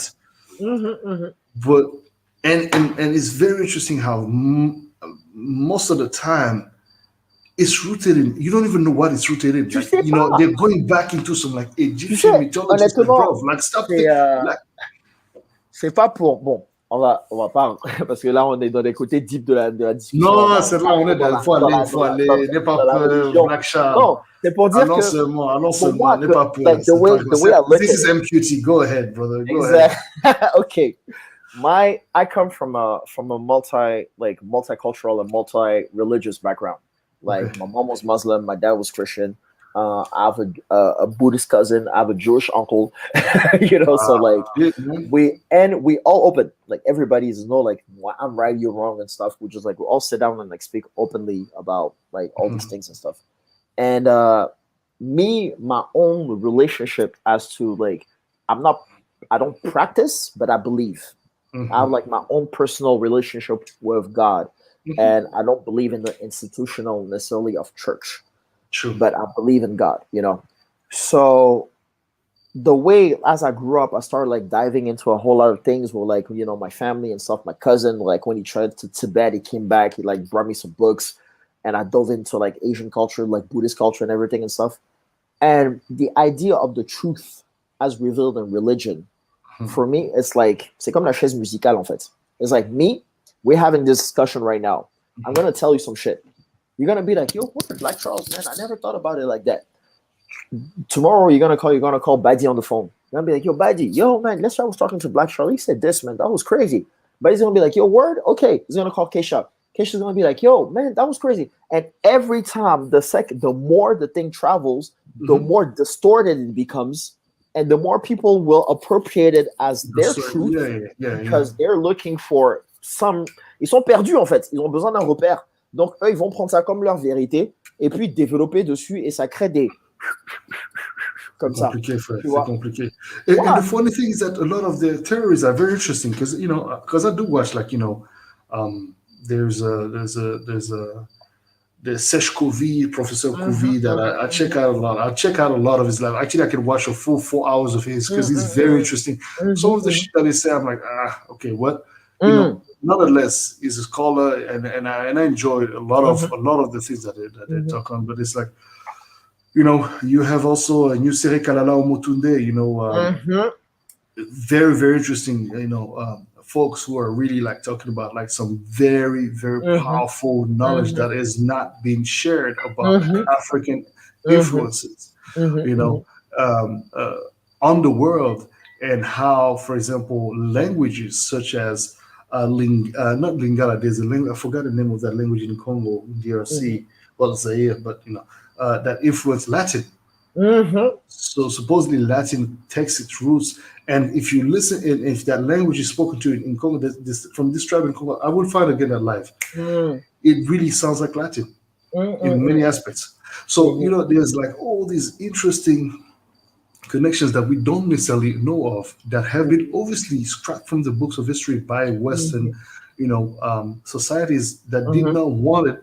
Obviously, it's methodologically done. We cannot deny that.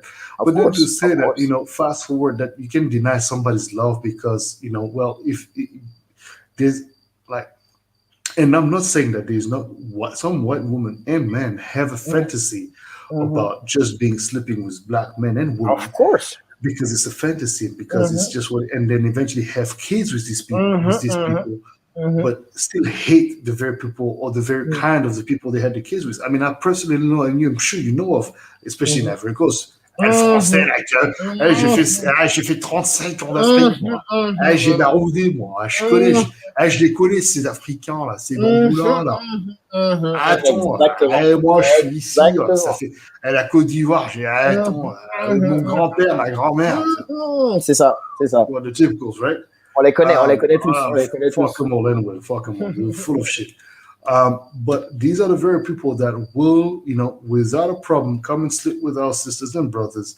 And I can understand then in this kind of mentality, this kind of approach, why these OTEP and all these, Kemit, whatever brothers and sisters will go for like against this kind of. I can get that because yes, those are very fucked up, Principles. men and women that comes with that mentality. But the truth is that don't come and it's like that's just like saying every Jew is bad or every Jew is no man no don't mix even the, and I really believe in one thing and that's when you're really able and there's somebody that I learned from is Jacques Vergès who was considered to be the lawyer of all the worst human beings in the world. It certainly was, but he said something during one of his interviews.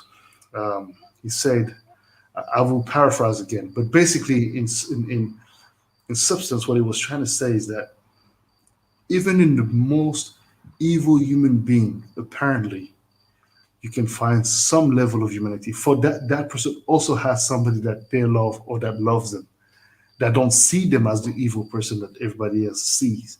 That person may so it's too easy to diabolize somebody. And he said, I always looked at that aspect of things, and that was what led me to defend them.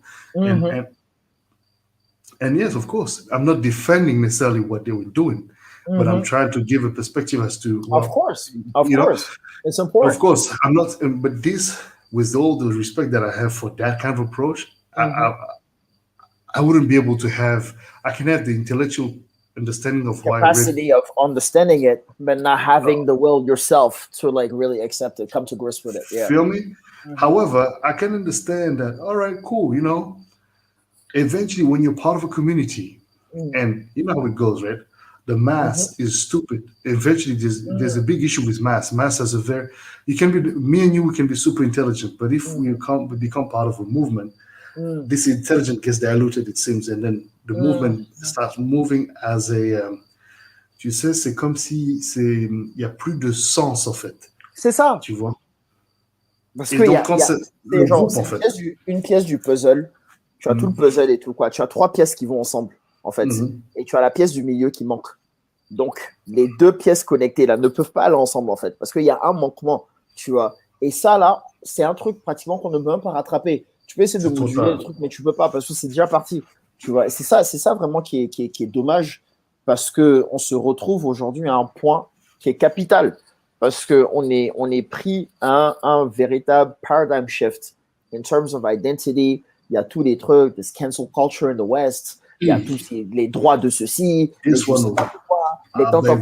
le terrorisme, l'islamophobie, blablabla. Et nous, on est au milieu. Et puis, on ne sait plus maintenant qui on est, en fait. Tu vois ce que je veux dire? Even you're scared to say, even sometimes you're just scared to ask a question. Tu peux même pas. Asking the question means on that va automatiquement. C'est ça. Tu vois. Et c'est ultra nocif et ultra dangereux. Tu vois. Mais derrière, c'est en ça que je préconise et je dis que l'art est salvateur, que l'art dans le grand A de la chose et tout, quoi, c'est vraiment d'arriver à like put a hold on that thing, that plight, that envy of being like, you know what, I am me. This is I like this, I like that. This is what I am. This good, this bad. Everything is a piece that makes me, and this is who I am today, and this is how I contribute to my world today. And I think art holds a key responsibility into defining that, especially 100%. African arts. Like African artists today have that responsibility to be like, you know what? Okay, we learned this, we did that. Okay, today we have the means, we want to do this. Okay, where do we stand now? And like that's one of our forefront, because at first we're doing this thing. Now we grew to gain such a momentum. We became the biggest festival in Western Africa, and like We have all these things and all these people now coming to us. And we're like, okay, what responsibility do we owe? Like, we have today an ecosystem. We have people that feed a family because we hired them. We owe a responsibility to them. We cannot just like go and be like, yeah, fuck this, we're the best or whatever and stuff. Like, nah, man. Like, if we grow, there's like too we much all at stake. you know what I'm saying? Like, we want our young kids that were holding out the door, selling out tickets. Today they're doing parties. We were like, we want to see you grow too. We want to see your festival. You know what I'm saying? Because That's right. you understand today who you are.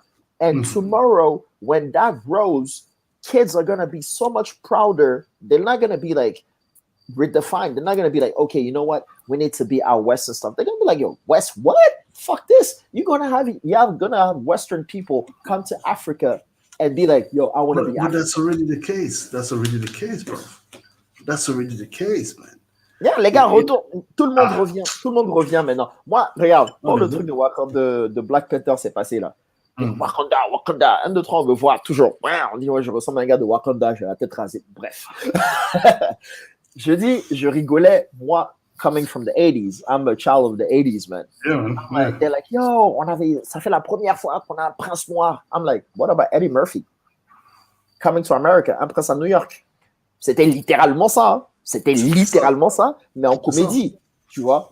Je me souviens, je vais jamais oublier one funny anecdote from my times in New York. I think I was a senior in high school, and I was with friends, like a whole bunch of friends and stuff. Like, we had all grown up here, and we moved back in the States, and every now and then we'll all link up and stuff, and like, you know, reminisce about our times in Africa, back home and stuff. So we go to Häagen-Dazs, like this ice cream chain, and the guy at the counter, he's like, he hears us talk, and like, we're talking about the continent, old things when we were kids, blah blah. And he's like, oh, you guys are African. And we're like, yeah, we're African. And he's like, you know what? I'm African too. And I'm like, okay, great. Where are you from? And he's like, I'm from Zamunda. So there's a pause, right? And we're like, we don't want to pretend that we don't know where Zamunda is because we're African. So we're like, yeah, okay, Zamunda. Yeah, man. We see how it is, you know what I'm saying? Like, how are you, man? How long you been here? Blah, blah. So we talk. Mec, pendant au moins 15 minutes, on est en train de causer. Quand il arrive et il me sert, il me donne mon cornet. Il me dit, yo, by the way, like, you like movies? I was like, yeah. He's like, you know Eddie Murphy? I was like, yeah. He's like, you know, Coming to America? Et je suis là, je dis, ah putain, l'enculé, mais il m'a eu. Parce que Zamunda, c'était. Non, il est Coming to America, tu vois. Mais il a pris ça de manière drôle, pas en mode genre il était en train d'essayer de se moquer de nous parce qu'on était africains. Mais vraiment truc quoi. Pour dire quoi? Qu'aujourd'hui là, j'ai pas attendu Disney et Zamunda et Marvel pour m'apprendre à être africain. Je sais qui je suis africain, tu vois. Et je n'ai pas honte du fait que j'ai grandi en Occident, que j'ai grandi à New York. Je me sens autant new-yorkais que je me sens ivoirien. Je me sens autant brésilien que je me sens ivoirien. Tout ça fait partie de moi, tu vois. Mais tout à fait. Tout à fait. C'est comme Boddhi disait, non? T'es africain depuis Wakanda. Moi, depuis Soundiata Keita. Mais c'est ça. Tu vois, non?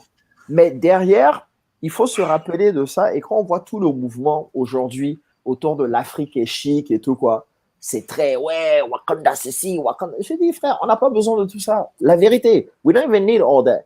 Que le Ghana ait ouvert ses frontières aux États-Unis, qu'il veut revenir pour se sentir un sentiment, c'est bien beau, c'est le business et tout, quoi. Mais on n'a même pas besoin de ça, en fait. On veut juste qu'on sache que, you know, when we go there, you guys respect us. When you come to us, we respect each other. On se regarde vraiment, pas pour dire qu'on est même chose, mais on se respecte. C'est juste ça. Si on a ça là, on est bon. On est bon, quoi. Don't be like, ok, je vais venir en Afrique, être le sauveur de l'Afrique et tout, quoi. Bref, on se gère, man. On sait comment ça marche. You might want to be the savior, man. You must be quiet about it and do your savior shit on the down low. Let your work do the talk. Be smart about it. Be smart about it, you know, because... Je sais pas, tu vas pas venir en King Kong pour te taper sur le torse. Et on va faire des cérémonies. Toi, tu es fou. But you know, and in that sense, it's fair. We're gonna send you back. But you know, at the same time, I really believe that, and there is an accountability that we must have as of course Africans. Of course. And actually, you know, it's very interesting because, you know, somebody was telling me, was asking me, but what is your authority when you speak as we as African. Mm-hmm. And I looked at that person and I said, you know what? This is a double-edged question. Of course. And I'll respond to you with the first answer, which is I have 15% of my blood that's black. I Straight have up. a certain legitimacy as far as claiming my Mm, Africanity because of mm, that, mm-hmm, first of all. Secondly, I was born and raised and bred on the continent until I was mm, 18 years old. mm-hmm, Third, I understand why somebody like you, who has no single trace of black blood in your vein, but come from a lineage of people who have been on the continent for some time now, mm-hmm, mm-hmm, maybe 2 or 3 generations, will mm-hmm, claim that you are also African. mm-hmm. However, I want to know, is your Africanness claimed when it's time to prove that you're cool, as you are in touch with a group of people who are actually from the continent, black usually, and you're Mm-hmm. trying to be Integrate yourself. You want to be part integrated, of. and then you start playing a role, but eventually, truthfully, down the line, you're really not about that role. And that doesn't mean that your skin color disqualifies you. No. Mm-hmm. But you got to also ask yourself, truthfully and fundamentally, if this is not a gimmick. Mm-hmm. Thank That's you. all I'm saying. Exactly. Because Don't me, don't you don't play it can, off as a gimmick, man. that's it. Because you can look as far back as you want. You can try to look and put, there is no gimmick. Mm-hmm. Never been one, you know. So it Straight is up what it authentic. is. But You know what I'm that saying? doesn't mean that I'm better. No, it's not about a question. No, it's And no, not we're not that. talking about value in any ways. No, it's not It's that. just you've got to understand how to. And if like the word nigger, I never use it. Mm-hmm. Like nigger, it's not even in my vocabulary. Mm-hmm. Mm-hmm. Mm-hmm. Pour moi, c'est un mot très péjoratif. Yo, Mm-hmm. nigger, what is it? I'm like, Mm-hmm. ah, nah, man. Mm-hmm.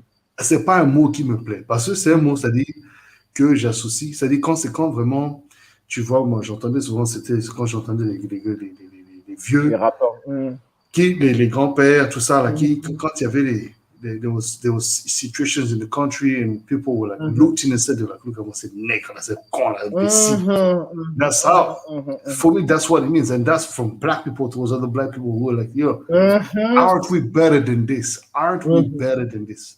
Question Absolutely. is, are we better than this? C'est ça, en fait. Are we better than this? Because today, like with everything, like everything that we're discussing, let it be arts, let it be movies, let it be like it's a sense of identity. Today, I feel like a lot of people, and especially Africans, I'm not just like talking globally and stuff, but literally Africans don't even know today what it is to be African. No. We had hard. our generation, like with our parents, like we literally look how we went. We went from the being colonized to being independent to having our parents work, make a name for ourselves, for us being born, for us being adults. And between all those scope, there's a transmission problem that like completely messed us up about like our sense of identity. I'm not saying all, but I'm saying Crazy. for the most part, especially now with the world of social media and the idea of this and like all these like different things about identity, and we do not know anymore what it is to be African. Attends. Quand je venais d'arriver, il y a on appelle ça les jellies, les lequets ici. Parce qu'à l'époque, avant, dans une autre vie encore, dans mes multiples vies, j'étais photographe parce que j'étais passionné d'images, donc je voulais faire de la photographie. So I used to go around events and stuff and doing photography. Et il y avait un sound system où je partais et il pleuvait. Donc, du coup, je dis non, moi, je ne vais pas porter mes baskets, je vais salir mes baskets, je vais porter mes lequets parce qu'il pleut et puis c'est beaucoup plus truc que je peux nettoyer après. Et je vais aller à l'événement. J'arrive à l'event, je suis en train de me déballer mes affaires pour prendre mes photos. Et j'ai un pote à moi, un autre rappeur amateur là, qui aujourd'hui a abandonné le truc. Et il me voit, lui, il était en mode genre baggy jean, genre you would look at this guy, tu vois, c'est que le gars, il est sorti direct d'une vidéo de LL Cool J, quoi. I'm telling you, Fubu for us by us. Tu vois, Fat. c'est ça même. Donc, avec les Timberlands, tout ça, quoi. Les Rockaway. Et puis, le gars, il arrive, et puis il me regarde, et puis il se moque de moi. Il dit, ah, regarde, oh, que Black Charles, il porte des lequets, que tant, bah. Et puis moi, je regarde comme ça, genre en mode, dude, what the fuck are you talking about? Moi, je suis confortable, hein. Moi, je suis tranquille, man, à ce moment-là. C'est genre, mes chaussures vont pas s'abîmer. Le soir, là, je mets dans de l'eau, ça se rince tranquillement et tout, pas pépère. Tranquillement. Et il y a un gars qui lui dit, j'entends derrière, parce que je suis en train de set up, faire mes trucs et tout. Il dit, mais toi, là, tu parles de quoi? Black Shark, au moins, il a voyagé, il allait là-bas, il est revenu, il porte les quais. Toi, tu es ici, tu n'as même pas un passeport pour voyager, regarde comment tu es habillé, et puis c'est toi qui vas parler, quoi. Donc, il a dit ça, j'aurais pu enchaîner, hein, mais j'ai dit, non, c'est bon. J'ai suivi mon chemin, je suis allé faire mon travail. Si c'était moi, j'allais l'arroser même. Mais man, c'est une question de complexe, c'est une question de complexe incroyable d'identité où aujourd'hui, on regarde, on est tellement déraciné. À l'époque, quand je faisais du rap, j'avais une punchline là que je disais, je dis, un arbre déraciné ne perd jamais ses racines. Tu peux le planter où tu veux, mais l'arbre déraciné là, il aura toujours ses racines et tout quoi. Mais le problème aujourd'hui là, c'est que quand les gars ils déracinent l'arbre, ils coupent les racines et ils vont le planter sur une autre terre. Ou bien carrément même là, on va se lever une autre terre même pour venir déposer sur l'arbre. Donc l'arbre il est perdu. C'est le problème de beaucoup de Centrafricains. Il doit prendre de son truc ou il doit prendre de ceci et tout quoi, tu vois. Il est complètement paumé et il s'identifie à des trucs qui sont pas lui. That's the problem of a lot of Central African people. They are completely uprooted. C'est-à-dire le roots là, c'est parti ailleurs. C'est-à-dire if the Central Africans in Ivory Coast, if you ask them, they will not tell you that they're Central African first. They'll say I'm Ivorian. Like, hi, but you're Ivorian. But are you? Yeah, I'm Central African. Oh, they'll tell you only because you're, because I'm known and I'm Central African and I'm claiming it. They're like, but I'm like, Mais tu sais, c'est intéressant parce que tu parles de ça. When les colons sont venus, chez vous par exemple, they used to look at how they were labeling our ancestors, man. Les indigènes civilisés. Et puis il y a les autres, quoi. C'est ça. Donc c'était les enfants des rois, ceux qui avaient accès à une certaine éducation, qu'on avait amenés en métropole, tout ça, qui sont devenus les grandes familles. Par exemple, en Côte d'Ivoire, vous avez ça, c'est très intéressant. C'est intéressant. C'est très casté finalement. On ne se rend pas compte. Très casté chez nous. Absolument. Non, c'est intéressant. I think this is one of the things that this new generation is breaking down to a certain extent. Because also the fact that they were also derooted helps them to also break down the codes and the molds. Exactly. So I think there's a good thing about it. It's just that you need obviously the good balance. But I believe that as you said very well, man. You got your head in the right place, and you guys are doing. No, it's happening, man. Honestly, moi, I'm really observant. And at the same time, like I've always been like jokingly, even in the group of last Sunday, I'm known as like the grouchy Smurf because like I'm always like, oh, my face is always like crunchy because I'm always thinking about stuff and like reshaping things in my head. And like my job, if I could like really put a term on my job, I'm a risk assessment, like where everything could go bad. Like people say I'm a pessimist. I'm not a pessimist, I'm a realist because the world is shaped in this way. So I always like try to apprehend what could go bad. You know what I'm saying? And try to think of like other ways to counter it and stuff.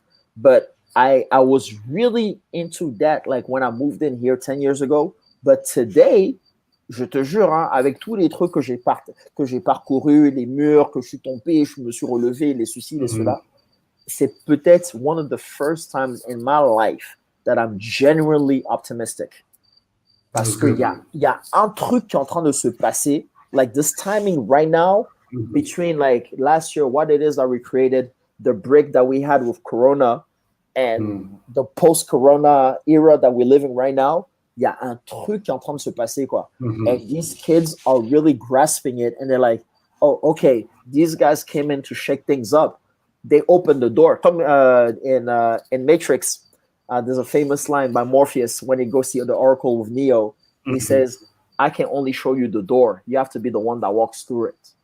Absolutely. We showed them the door, and now they're walking through it. Absolutely. Et là, on est en train d'atteindre ça un autre truc et tout, quoi. Et là, franchement, c'est très excitant d'être là en ce moment. Like, honestly, il y a des jours, je te jure, Boddhi, genre, je veux me lever et tout, quoi. Je fais, écoute, pack up my shit, boom, let's move somewhere else. De toute façon, la musique que je fais, les gars comprennent pas, je vais aller truc et tout, quoi, tu vois. Et puis après, je me dis, non, tu vas aller là. Tu vas aller pour faire quoi? Tu vas partir. ce sera saturé Ça là-bas. devient Parce une que tu vas galère, aller mon te cher. battre avec, tu vas aller Ah, recréer des trucs et tout quoi. En ah, tant qu'ici, tu es pile poil au moment de la création où le truc est en train d'exploser. C'est genre, c'est exactement. maintenant que le train est en train de partir et tout It's quoi. not. Yeah. It's the You don't best want to. You place don't to want to be. live it. Yeah. You don't want to Je veux live it. pas partir ça. Parce que tu rates ce truc-là, quand ça va Et- se prendre et tu vas revenir après plus tard, ce sera trop tard. You know?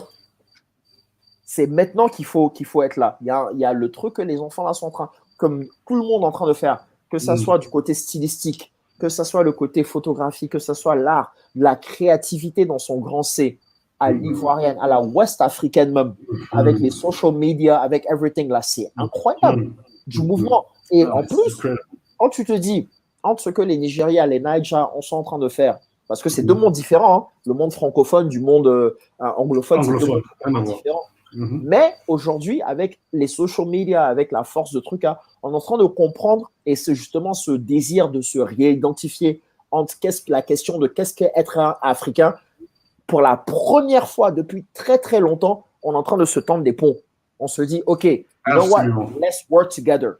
Let's do this. Yeah. Okay, and what you guys did by bringing Rema and yes, that's exactly what it is. You know what I'm saying? But my question is, are they doing the same with other artists? And that's where the question is to be posed. Ça, c'est un débat que je continue à avoir à chaque fois. Parce que chaque saison, every summer, basically, there's like a slew of like concerts where like we had Wizkid come in, we have Taiki, we have Booba, we had Davido, Burna came through. We bring like all these huge international acts and stuff. Like very few Americans. We had Chris Brown once, and Cardi B went to Ghana. But like, you know, we have all these people that come in every year, like sponsored by like all those big like phone companies, let it be NTN or Orange or stuff, because they're the ones that have the means to do that. But at the same time, I ask people around, I'm like, do our artists move the same way? Like when it's summertime, do they be like, yo, you have like this hottest act from Ivory Coast, whoever, I'm not trying to name names and stuff, that go perform there on the same scale as like their artists come perform with us? Et honnêtement, j'ai pas vraiment de retour. Je sais qu'on a un lien direct avec la France.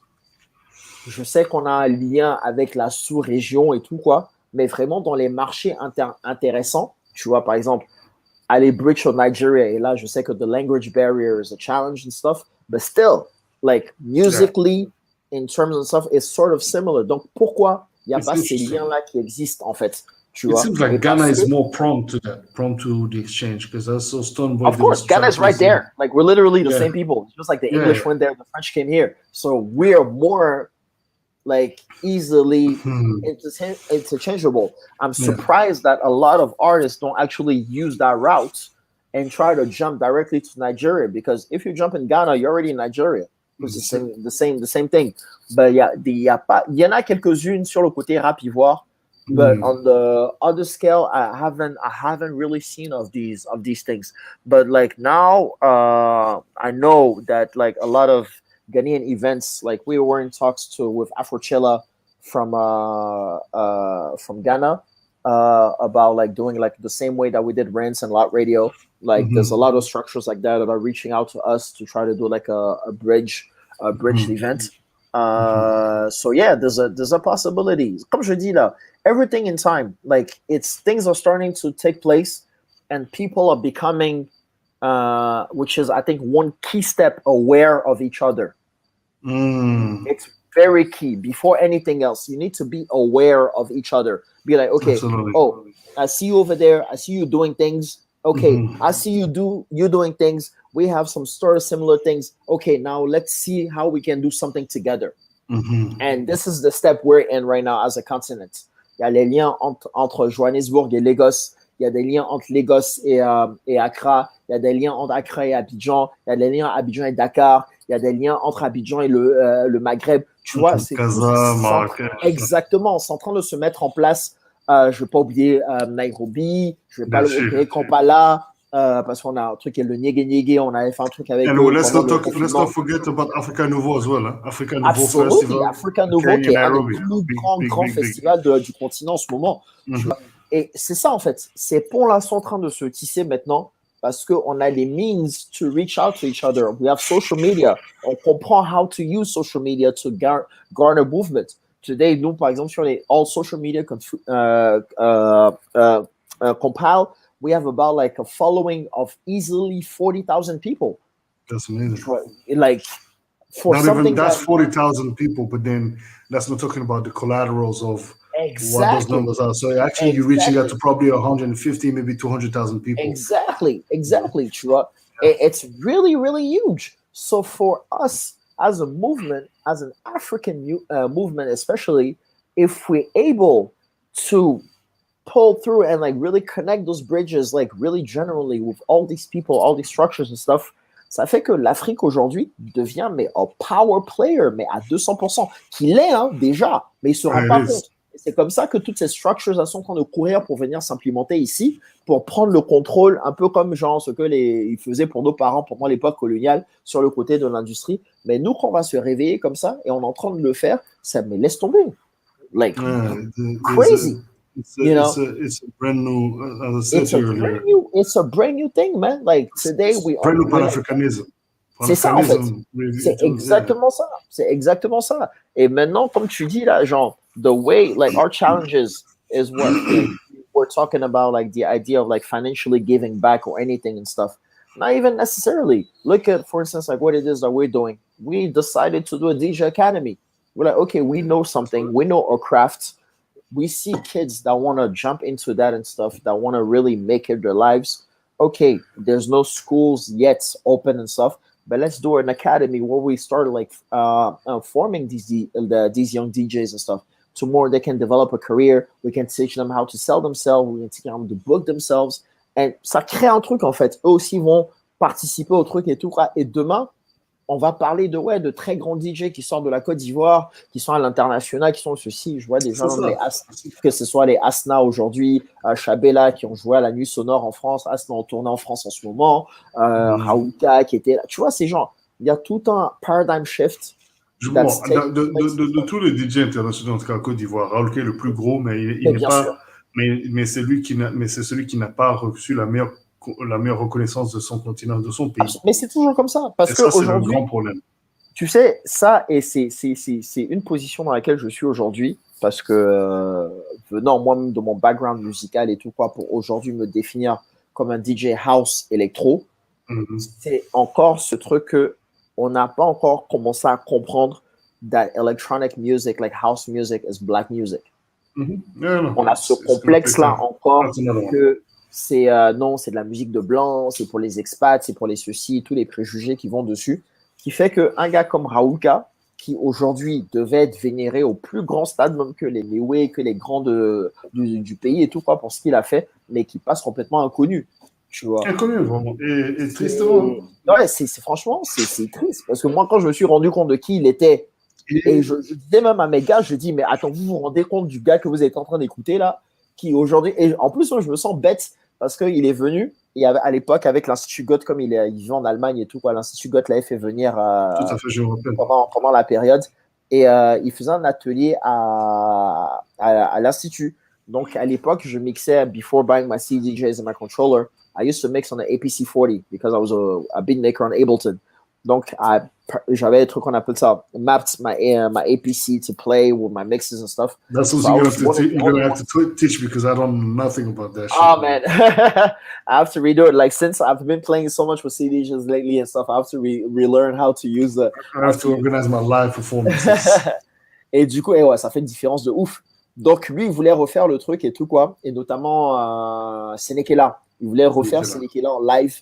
Dans le cadre du workshop, il a montré au gars comment il a créé le morceau, il avait fait venir un griot, un instrumentaliste. Donc, il m'a appelé et il me dit, ah tiens, on m'a dit que tu as un APC 40 et tout quoi, can I like borrow that? I'm like, dude, of course, man, like you're one of like my influences and stuff, like please, tu vois. Donc, je le rencontre, on discute et il me dit, c'est vrai, je me suis rendu compte, parce que je faisais toujours, je t'ai dit, genre, I used to publish my music, my own composition on SoundCloud.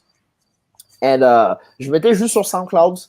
And I think that's like me being stupid because at the time, had I really pushed in, like said those things that I'm saying now, I think my career would have been like way somewhere else. Well, it wasn't like then, but now it's going to work. It's never too late. Of course, of course, of course. Et donc, du coup, j'avais fait un morceau et he had written to me. At the time, I didn't know who he was. I thought he was a random guy that like commented on my track, you know. And he wanted the stems of the track because he wanted to do a remix because he loved it. Oh, wow. Je te jure, frère, c'est true story. True story. Je vais t'envoyer le screen du truc et tout, quoi. Et donc, à chaque fois, il me charrie dessus. Donc, je le rencontre. Et il fait, ouais, non, mais c'est toi, Black Charles et tout. Je lui dis, oui, oui. Il dit, mais toi, tu n'es pas sérieux. Je lui dis, ah, mais comment ça, grand frère, je viens de te rencontrer et tu dis que je suis pas. Je lui dis, mais moi, je l'ai écrit il y a des mois. J'ai écouté ton morceau là que je voulais, les trucs pour faire le remix. Ma bouche tombe. Je fais, mais oh, no way. Are you kidding? Je retourne sur mon SoundCloud. Et je vois. Tu vois? You see, for those watching us, être orgueilleux dans la vie, là, ce n'est pas bon. C'est pas bon. Et c'est même pas nécessairement une question d'orgueil, mais c'est juste de savoir. Non, je te comprends absolument. De savoir à qui tu as affaire. Tu vois, parce qu'il y a des fois, tu sais pas. Et la personne, avec ce monde d'aujourd'hui, là, va pas essayer de te faire, genre, se montrer un truc. Tu vas avoir des gens qui sont, mais tellement tranquilles, quoi, humbles et tout. Mais quand tu te rends compte de qui la personne est, tu es là, ta tête explose. Tu vois, et aujourd'hui, Dieu merci, Raoulka, c'est un frangin, c'est un grand frère. Je dois le voir même dans la semaine parce qu'on s'est raté et tout, quoi. Et non, mais absolument, tu vois, c'est like, always be aware. C'est comme je dis là, be aware of each other. Genre, tu es assis avec quelqu'un, tu vois que la personne là, il y a un truc et tout, quoi. Assieds-toi, discute avec la personne, pay your respects. Après, là, tu vas voir, tu demandes, tu dis, mais attends, le gars que j'ai rencontré la dernière fois, là, c'est qui? Ah, mais c'est truc. Oh, mais ouais, son nom me dit quelque chose. Retourne à la maison, fais tes recherches. Quand tu vois, recontacte la personne. Ah ouais, je savais pas, franchement. Respect, yo. Dude, tu sais jamais. You never know. You never know où ça va t'emmener. The amount of times I found myself in situations where people didn't know who I was. And I'm like, okay, because I'm like, okay, you don't have to know, but then you know, it's like, and then they talk to you like, you know, okay. And then somebody they look up to eventually after you're gone says, you know who you were just talking to now? And you're like, moi je cherche pas ça aussi. Des gens comme des rôles, on fait pas des adjust, on est au Shunade, c'est la même catégorie, on est. We come to such. I think you come to such a point where it's like, when you realize that all this fame is cool, but it's just whatever. It is whatever. But people are people. People are people, man. We all dress the same way. We all breathe the same air. On mange la même chose. On rigole tous. On rigole des mêmes trucs et tout quoi. C'est ça en fait. People are people. People are people, man. Aujourd'hui, on se met tellement sur des positions et c'est marrant parce que with everything, like, you know, obviously, like with the fame of the everything that we do, now people look at us and they put us in these places. Last time I was at a friend's house, I was chilling because I got sick after the last Sunday. Moi, c'est ma phase. Genre, je donne tellement d'énergie on stage que juste après, je tombe malade. Donc, he had come in from the States and he had missed the Sunday. So I came to see him and stuff. I was like, just like, you know, chill and stuff. I'd order some stuff from the States. And he had another friend that came through, also a DJ. And we're talking on stage, talking music and stuff. So I like the same conversation that we're having. And I never was like, oh man, yo, you know, like I'm Black Charles from last Sunday, blah, blah. I was just talking like that, but like, okay, we this event, oh, this is last Sunday, never saying that it was me. Tu vois. On parle pendant des heures. Et à un moment, my friend is like, yo, you know, you heard last Sunday, right? And the guy's like, yeah, of course, man. It's like this huge party, blah, blah. He's like, you know who you're talking to? And he's like, who? He's like, he's one of the co-founders. The guy goes ape shit. He's like, what? He's like, you're a guy from last Sunday? And blah, blah, tu vois? Et ça met les trucs en perspective. Parce que j'étais là, je dis, nah, dude, chill, man. We're just talking, man. Like, c'est famille. It's okay. Tu vois, it's people, man. The same way I respect you is the same way you respect me. Il n'y a pas de, I'm not your this or whatever. Non, man, moi, c'est pas comme ça que je vois la chose.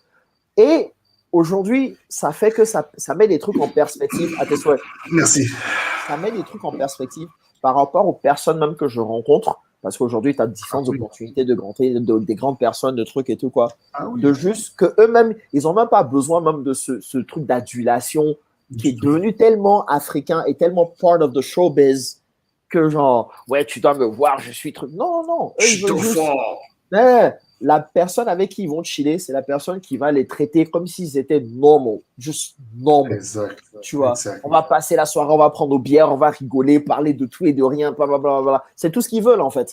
Parce que toute leur vie, là, tout le monde, à chaque fois qu'ils les voient, vont les prendre sur des pincettes, sur des ceci. Regarde, genre, Cheba was the same thing. Moi, je te jure, au début, on m'a dit Cheba, déjà de 1, on m'a dit Cheba est DJ. I was like, il est DJ, blah, blah, you know.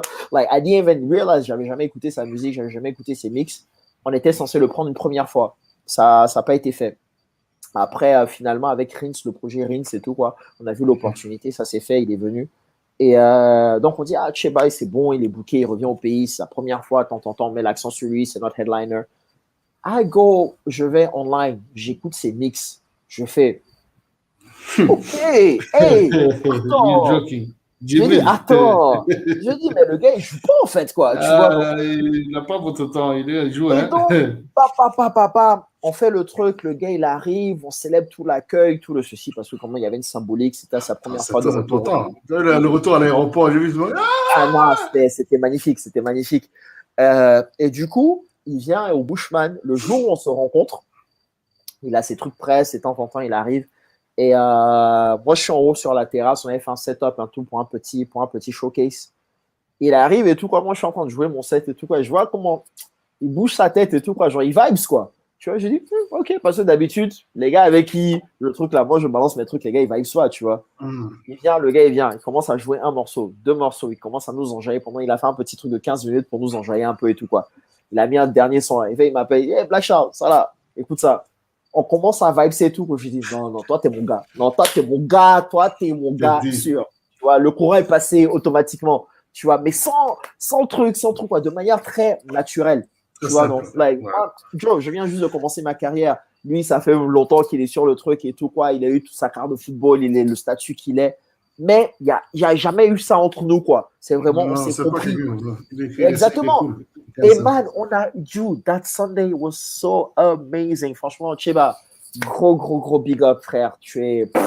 On va lui envoyer, je vais lui envoyer le recap. Ouais, parce que c'est marrant, on s'est check parce qu'en plus, avec le côté house et toutes nos influences et tout ça, il voulait qu'on se fasse une petite session B2B Jersey parce que c'est un gros fan de Jersey Club.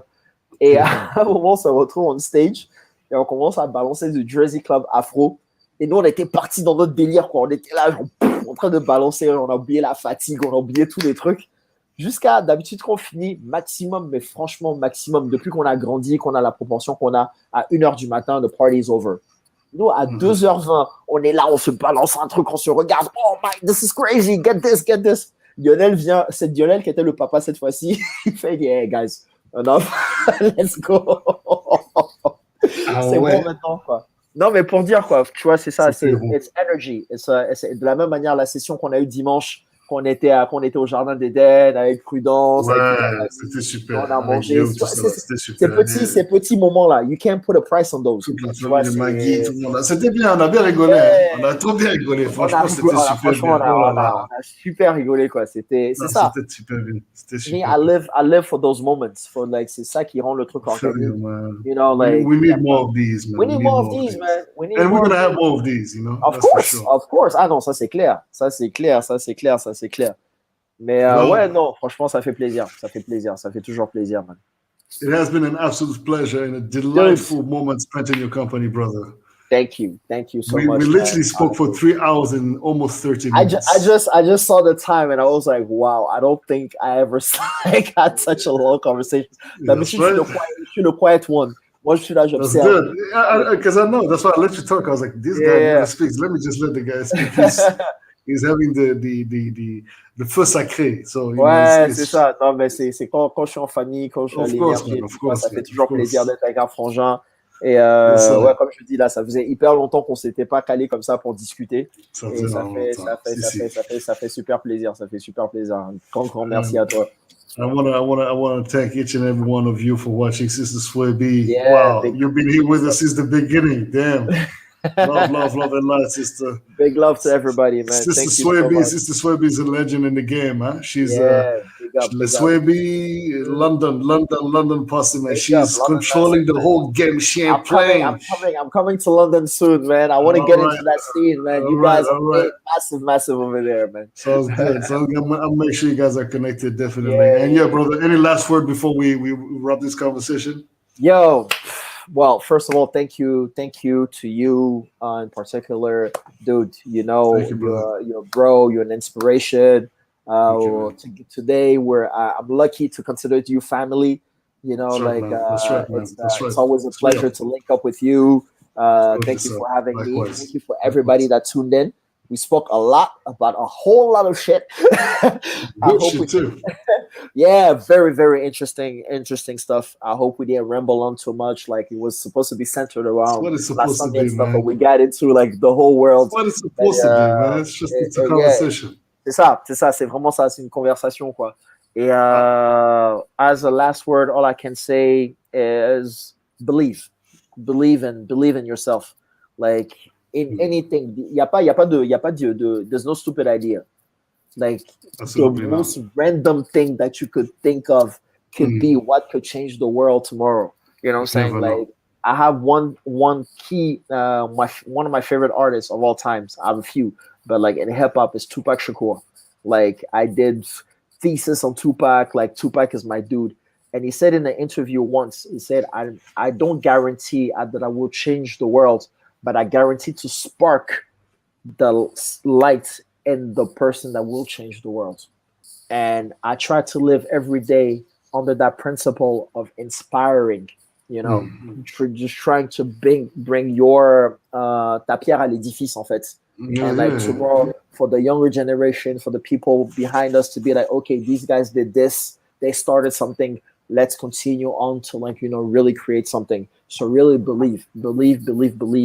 I'm the proof that, you know, you can go through it all, you know, and still like make it real and love each other. Most importantly, love each other. It's key. There's a lot of jealousy, there's a lot of hate, there's a lot of things like people trying to put you in comparison, try to put you in clash and stuff, but always come from a place of love and positive energy and spread out around, and you see that, you know, life will be great. So peace and love to everybody.